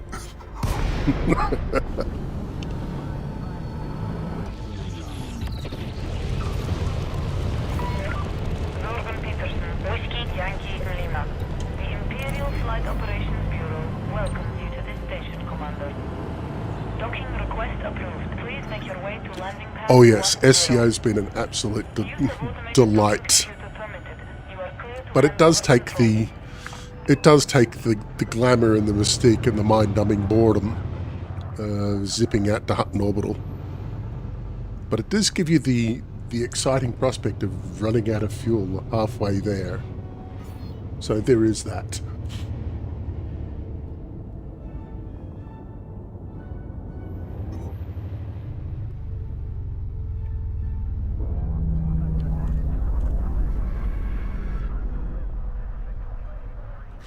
Speaking of which, I reckon it's just about time to grind the paint off the ship. Might take the...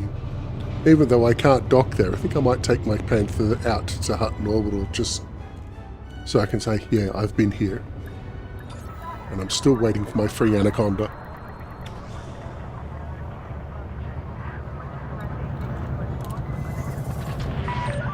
Touchdown confirmed. You may alight when ready. The Imperial Flight Operations Bureau wishes you a pleasant and productive visit, Commander.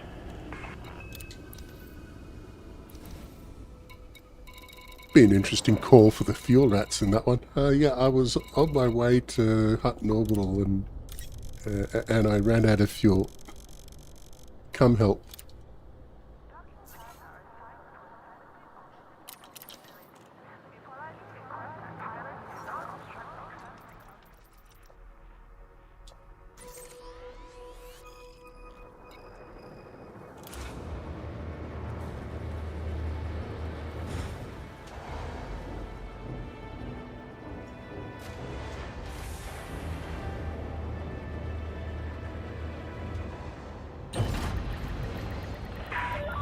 Detachment sequence complete. You are clear for departure.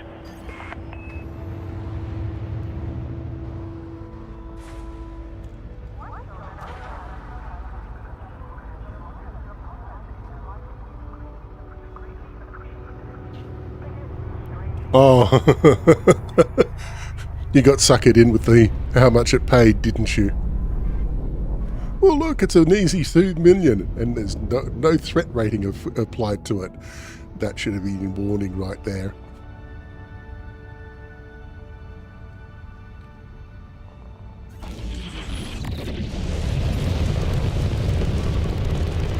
Now, I think most people's experiences with Hutton Orbital is accidental. They get hooked into a mission that they think is easy money, and they go and then they find out just how much of a grind it is to get there. I think I'm one of the few people that actually went there deliberately.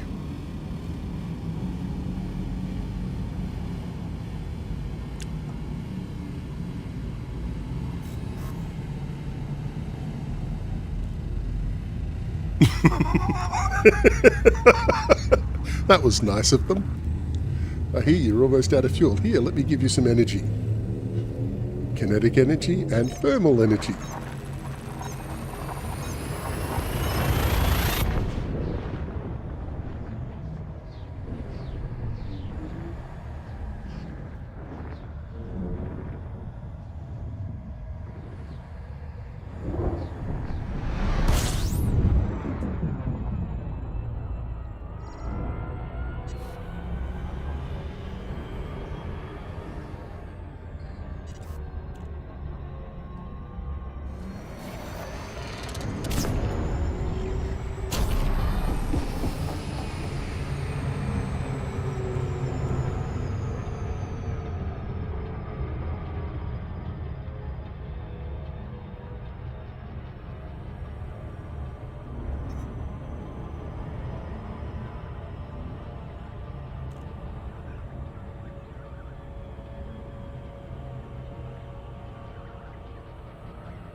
Okay, so not gonna lie, I'm kind of hanging out to flying my Kestrel again because, well, it's especially with grade 5 dirty drives with drag drives and so forth. Oh my god, it's an absolute beast to fly.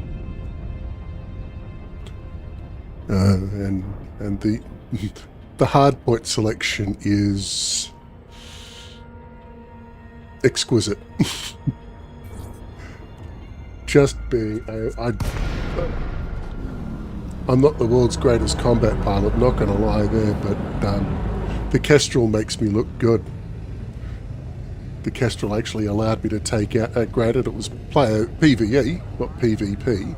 PvE, it allowed me to take out an elite Anaconda solo.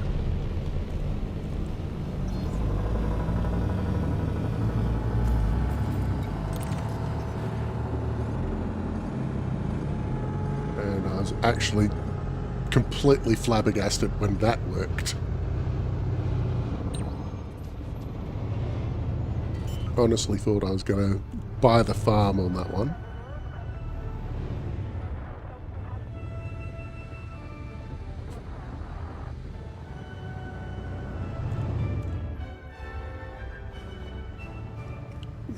It crashed you through a hyperspatial vortex. Blame the Thargoids.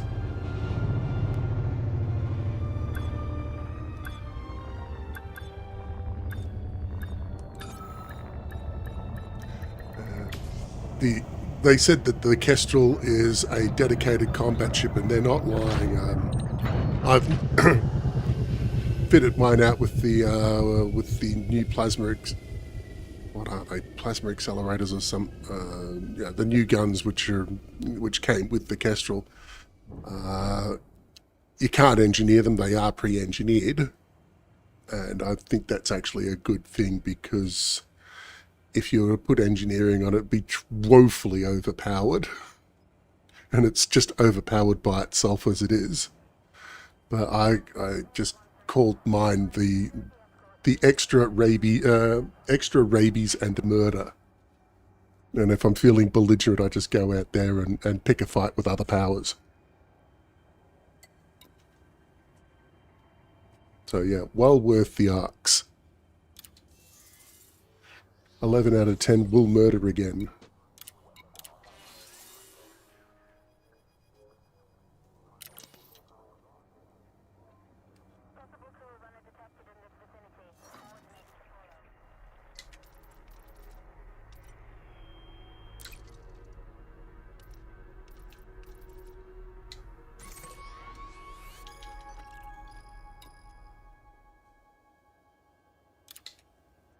Yeah, and if you get the Kestrel, either for arcs or just wait until it comes out for credits, definitely engineer the drives on it. And if you can, because the payoff is totally worth it, engineer the drives up to grade 5 and dirty drives grade 5 and slack drag drives on them. The amount of maneuverability you get out of that is just insane.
Went the completely opposite direction with my Type 8. I've got myself a a stupid little project that I just started, but obviously took a break to A, build the station, B, community goal shenanigans were calling, but I'm going to pick up on it again, picking up every one of every rare good in the game in alphabetical order.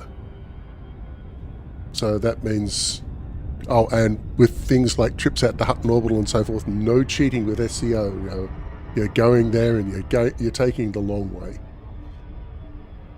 So it's going to involve 2 trips to Hutton Orbital, one for the Hutton Mug and one for the Centauri Mega Gin, and like I said, in alphabetical order, because I'm daft that way. I'm a glutton for punishment.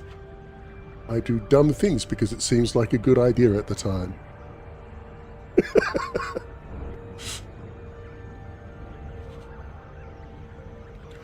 And then the ship is, like I said, a Type 8. It's going to be a total pirate magnet because it's got to have 142 separate rare commodities on it.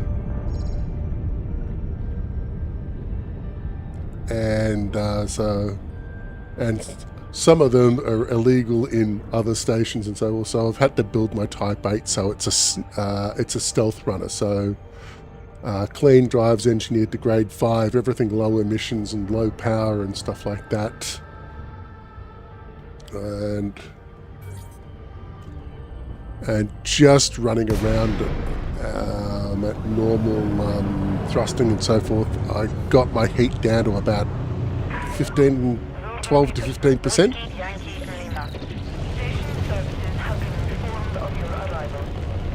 So should be able to avoid any sort of unnecessary and unpleasant scans on my way into stations that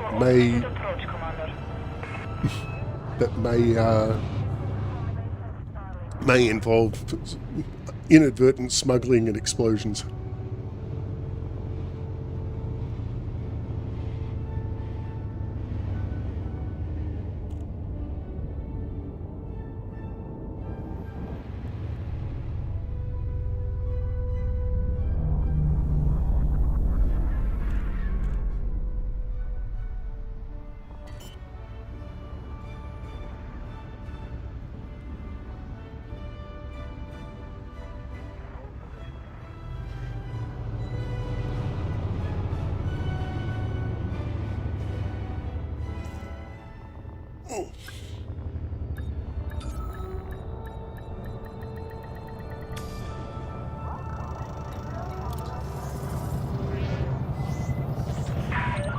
Touchdown confirmed. Ship secured.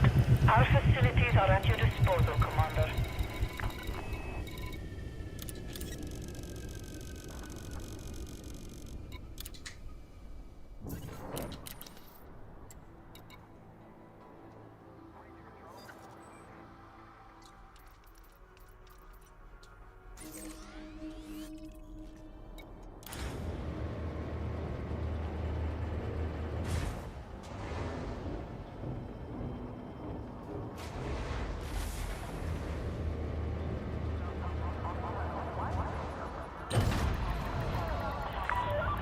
Ship released. You are reminded to observe safe speeds when traversing the docking bay. 3 jumps. Excellent.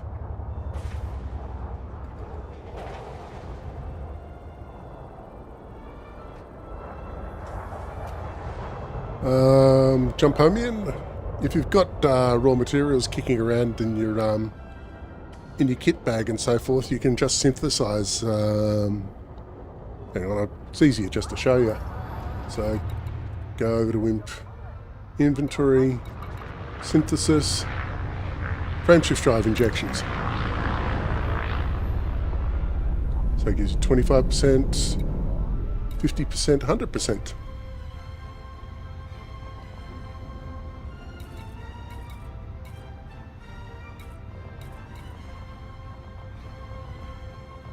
Okay, that's really, really weird. One injection of that vanadium is holding me back there, and the vanadium is holding me back there. But premium, I can do 35 overcharged jumps and double my double my distance each time.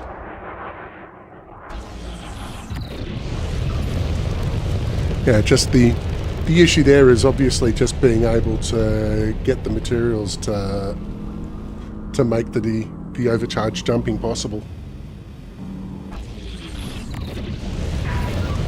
Speed restrictions lifted. Imperial Flight Operations Bureau wish you a safe onward journey. Yeah, I learned that one through YouTube as well. So YouTube is definitely a good source for learning new and interesting stuff.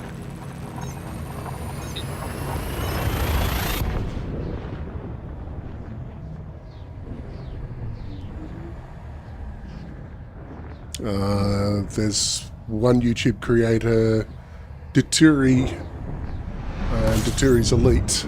He does a good series of beginner guides and so forth, how to get started with the game, and then beginner guides on the major career paths and so forth. So Daturi's Guide to Exploration, Daturi's Guide to Trading, Daturi's Guide to Shooting People.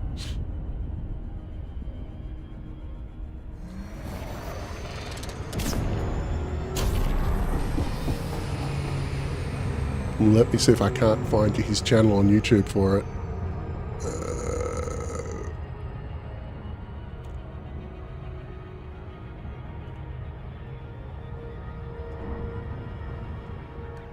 Let's see.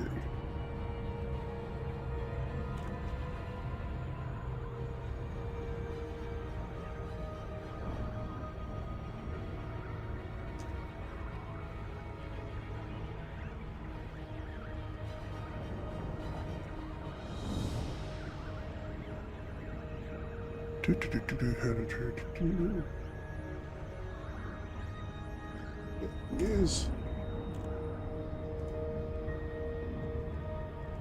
Okay, so posting this now. So where are we? There.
Hey!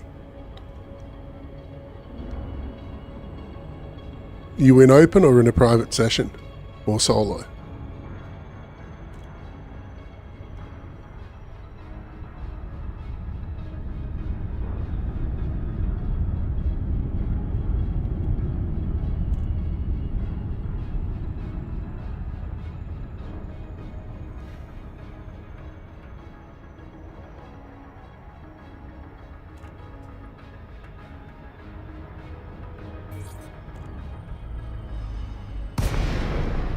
Well, I'm in the Hutton Orbital Truckers session, so I don't know if you've got access to that or not.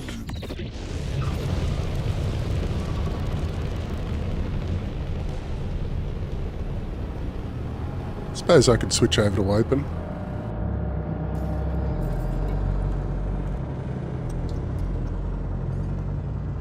Okay, right there. Yeah.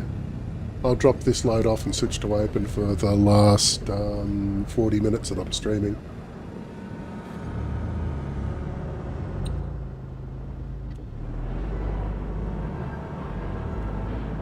then it'll be a race. Who kills me first? Gankers or autopilot?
Servers have been really responsive today.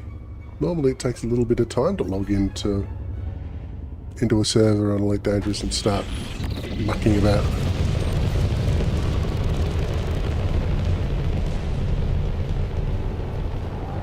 But not today.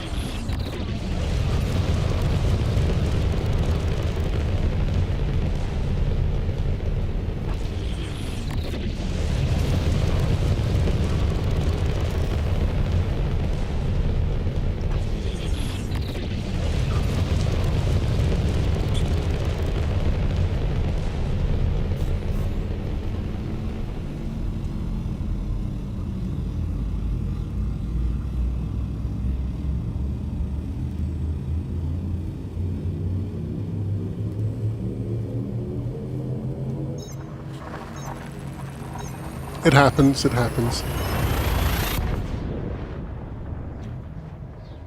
Or it could be just my net connection is being especially placid and obedient today. Yours might be a little more feisty and zesty.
Let's come in at a more direct angle. Who has time to deal with jumping inside the glide zone?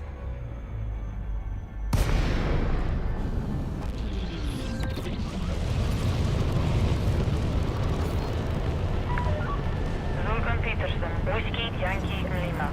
The Imperial Flight Operations Bureau welcomes you to our territory. We are honored by your visit. Approval granted. Set course for landing pad 10. Clear for automated approach, Commander.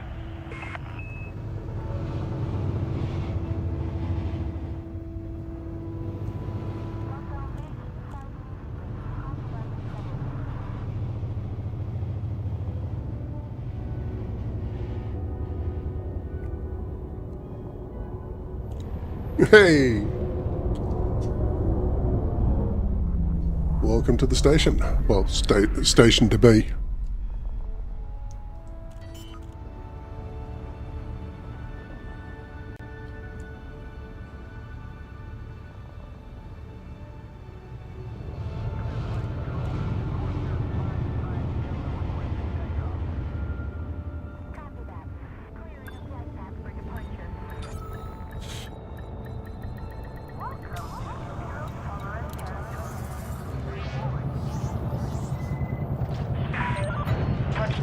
confirmed. You may alight when ready.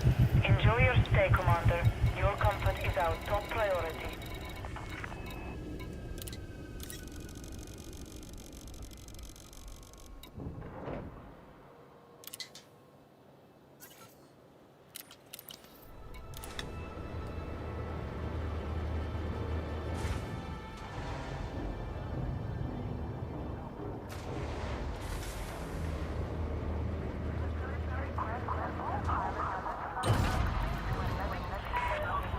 Ship released. You are clear for departure.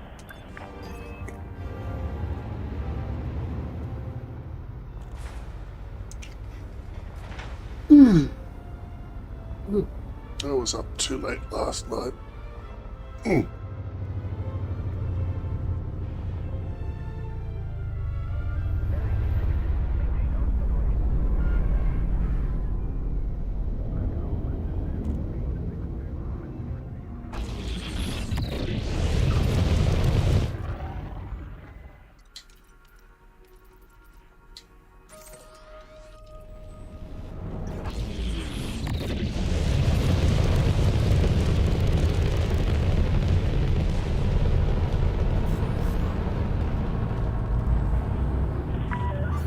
are now...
Okay. It's left to go.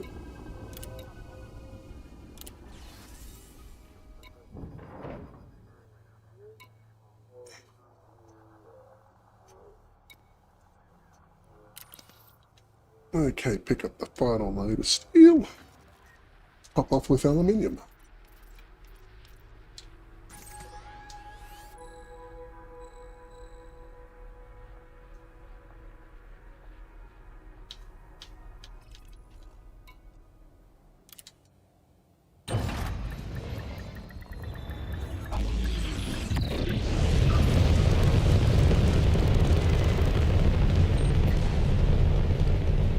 Oh dear, you're just not having a good time of it, are you, Ryan?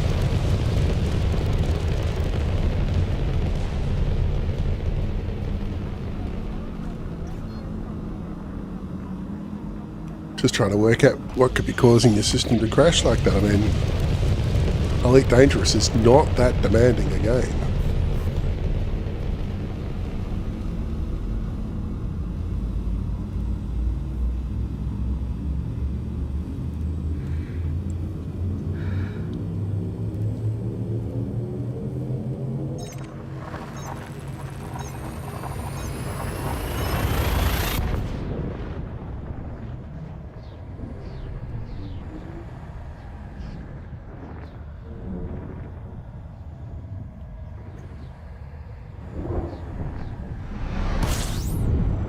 Ah.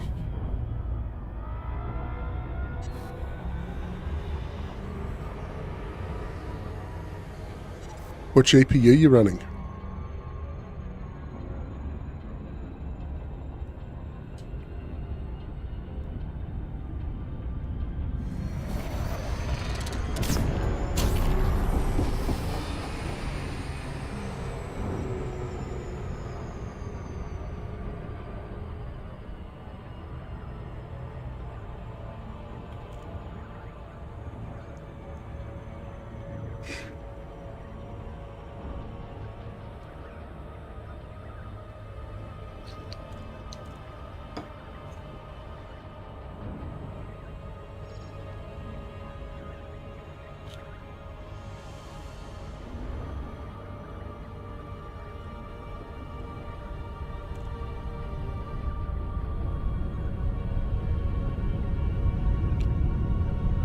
Oh, okay. I'm assuming that you've updated all your drivers and so forth. Have you tried undervolting your card? Your graphics card, rather. Yeah, maybe just a tiny little bit of an undervolt and so forth, so it's not drawing as much power. You probably improve your thermals, and it could just be thermals that are causing the issues.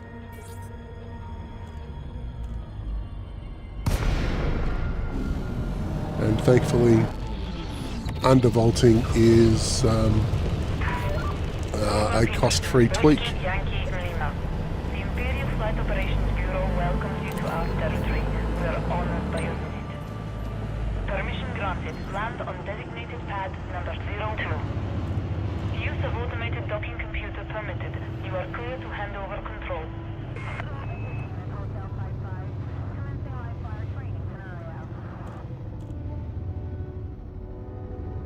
Yeah, I'm rocking a Radeon 7900 XTX with absolutely all of the graphics RAM.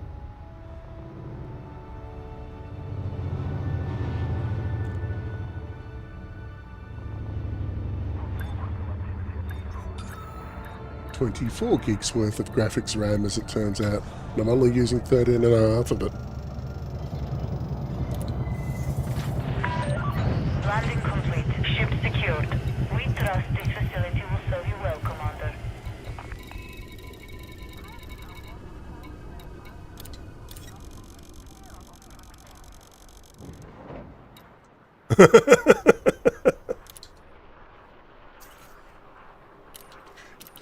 Graphics card. You will do one thing at a time and you will be grateful.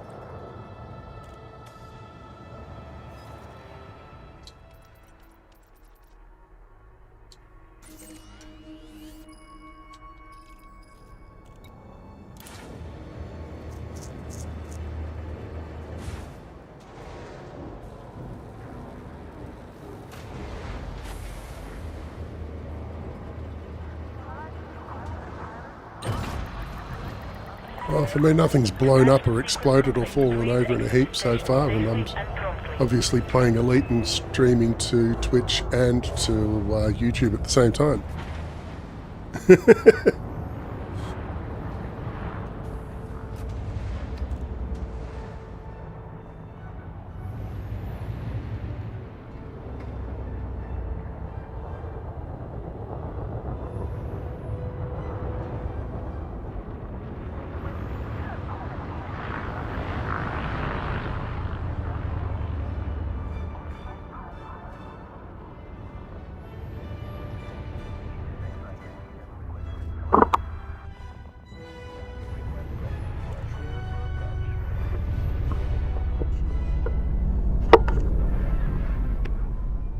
Just the horrible thing about this music is it's... Blue Danube is just... It's peaceful, it's relaxing, it's sleep-inducing. Actually, a lot of the music for Elite can be called relaxing and sleep-inducing.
Amusing ways I've died. Let's see. VR killed me once. Mucking around in a shieldless sidewinder and threw VR at it for the first time and started doing some canyon racing and so forth and going, oh wow, this is fun. Doing canyon racing in the dark. And this is when I was still learning things and so forth. I could turn my ship lights on. Didn't know about night vision until after I'd crashed and mildly exploded. And then went, oh, this ship has night vision. I'm not just having to rely on headlights. Nice. Wish I'd known about that earlier.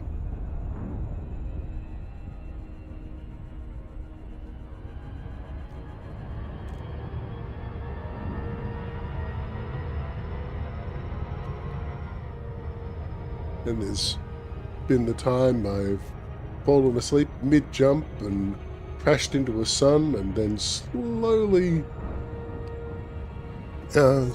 went, oh, my ship is overheating now. How long have I been asleep for?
Well, who hasn't engaged in a spot or two of lithographic breaking?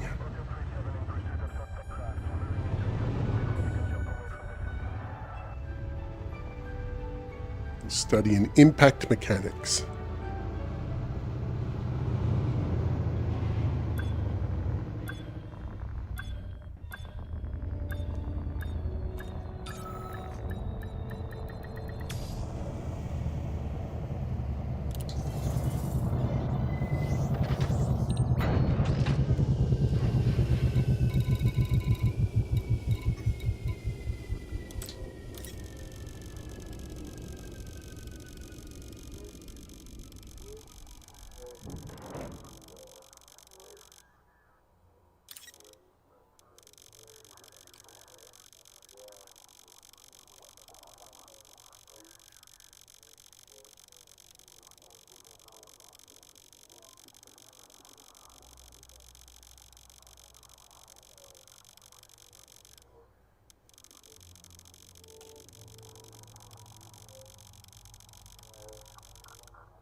Okay, now just take this over to...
Zorgon Peterson, Whiskey Yankee Lima. Welcome to this independent station, Commander. Please fly safely during arrival and departure.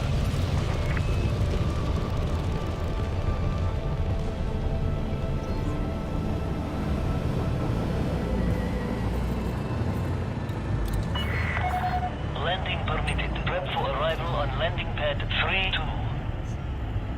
And once I leave this station, I'll show you interesting little factoid about the noob hammers, the trusses. If you're in the right ship, and the right ship just happens to be a Kestrel Mark II, there's little gappy type things about halfway up each of the arms, and if you've got good shields, or if you're an even better pilot, you can fly through the structure of the little gappy things. No, you can't do it in a Panther Clipper. I have yet to try. I'm pretty sure it won't work.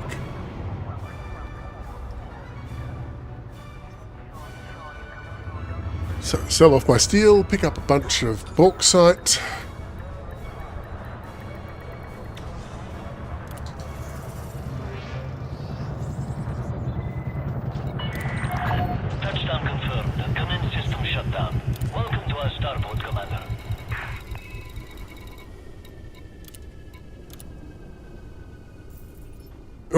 Cool, thanks.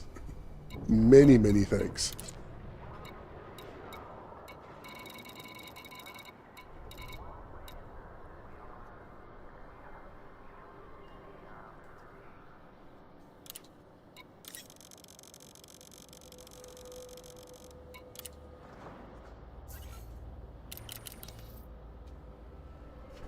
Okay, so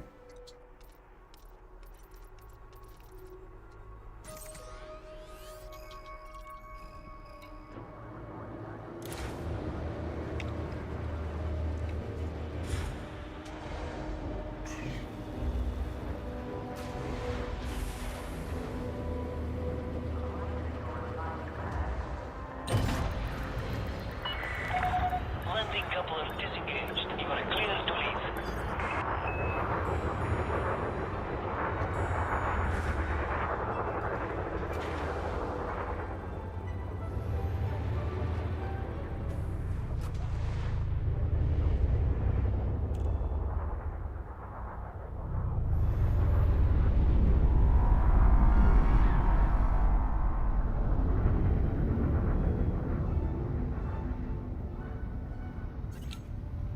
okay, let's have a look at these noob hammers.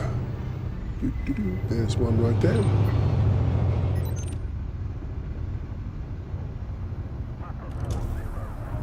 So that little gap in the crosshairs right there.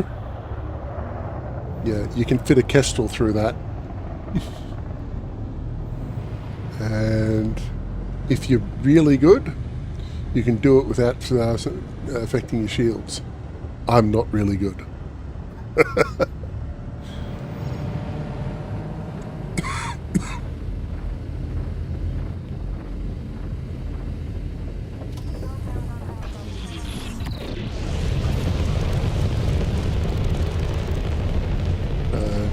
You might be able to do it in a Cobra Mark V or any of the other Cobras, but or an Eagle.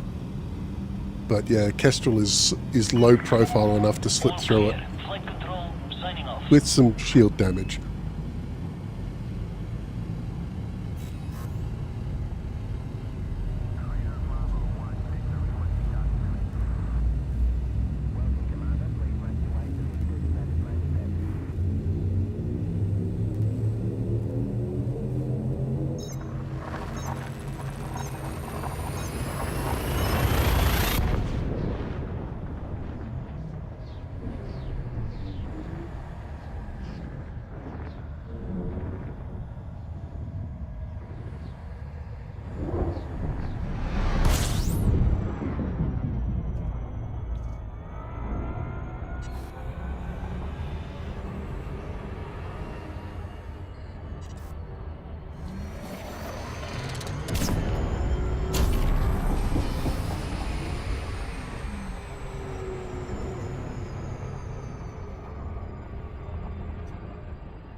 Comfy chair, no longer comfy. Needs to be the cushion.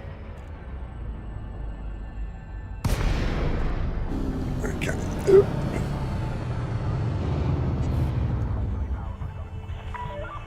Vulcan Peterson, Whiskey Yankee Lima. Bear with me a moment, I'll just get the Flight Operations Bureau let's see. offers their warmest greetings, Architects. Commander.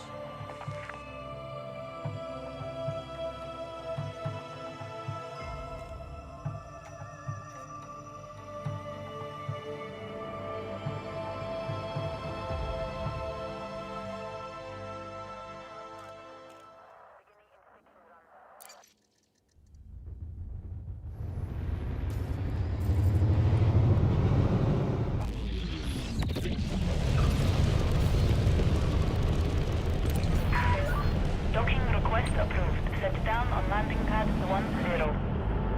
Clear for automated approach, Commander.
Touchdown confirmed. You may alight when ready.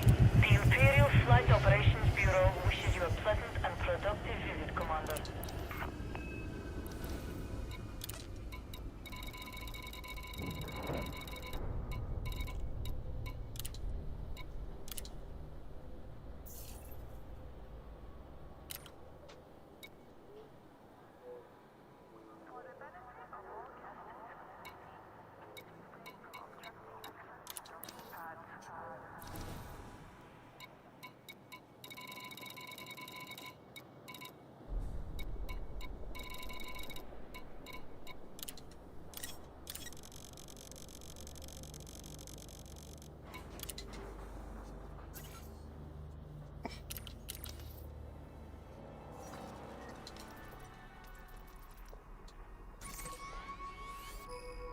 Oh, hang on.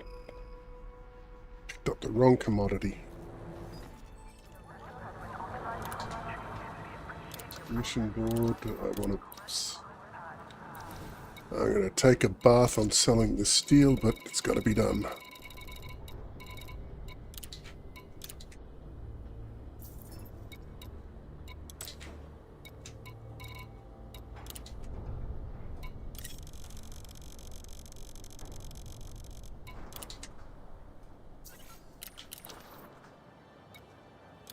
Now I can launch.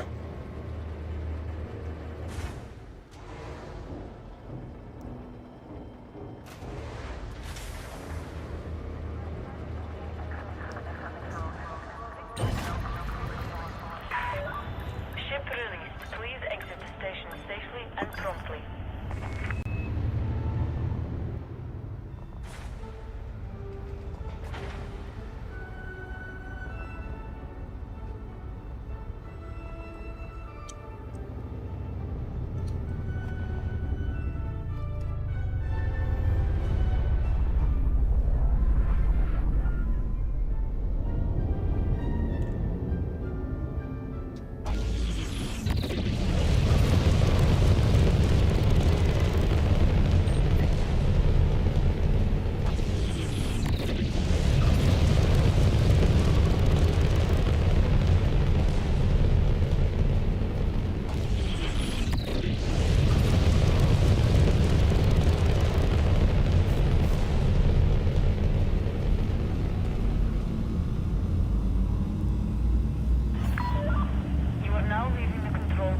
Thank you, Commander.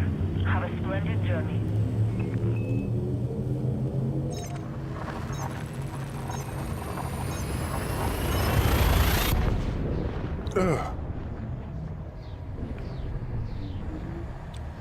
Yep. Coming up on the end of the stream here, so be dropping this off, sliding on over to Golden Graphing Cars, and then I think I'll call it a day.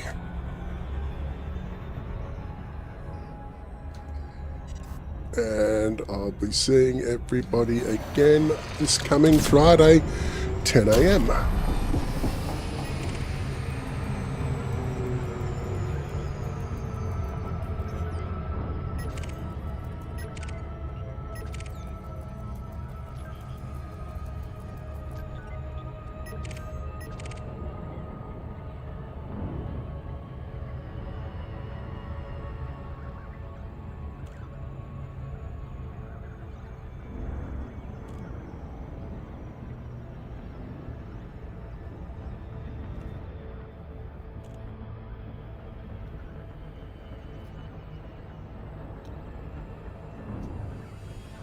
Yeah, I'm 4 light seconds out from my delivery. Well, you can I don't have to tell you, you can just see it.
Okay, and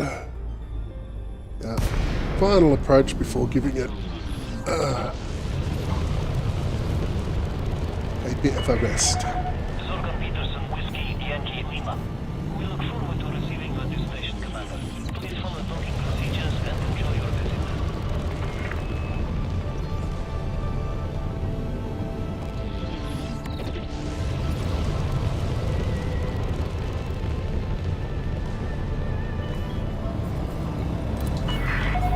Request approved. Prep for arrival on landing pad 2-4.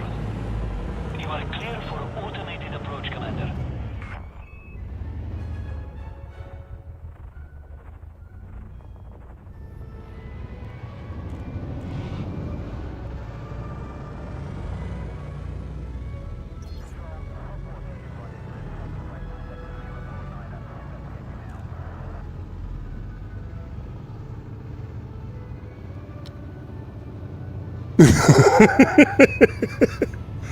Oh, yeah, of course, power play. I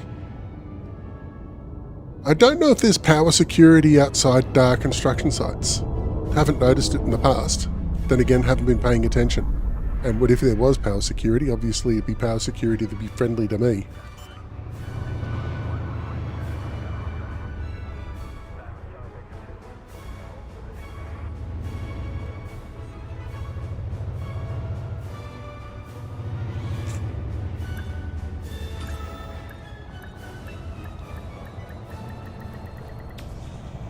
Okay. Landing successful. Commence system shutdown. Just Enjoy your prepare visit, for the Commander. next session. So, refuel. Fill up on a load of bauxite.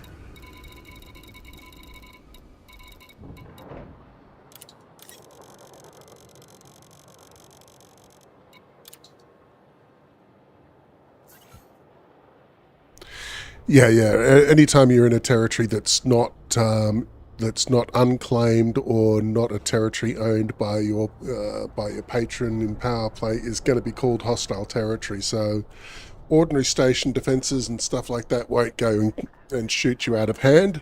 But the power security forces, which is different from system security forces, the power security forces will shoot you. And because they're operating in a system aligned with their patron, system security won't shoot them for it. But if you shoot them, well, obviously power security is going to shoot you back, and system security is going to shoot you then. So, yeah, there ain't no justice, really. Acting in self-defense is not an excuse. Okay, well, that's it for me. I'm gonna call it a day there, and obviously I will be back on Friday morning. So thanks for watching, and remember, don't do anything that I do because that'd be terrifyingly boring and dull.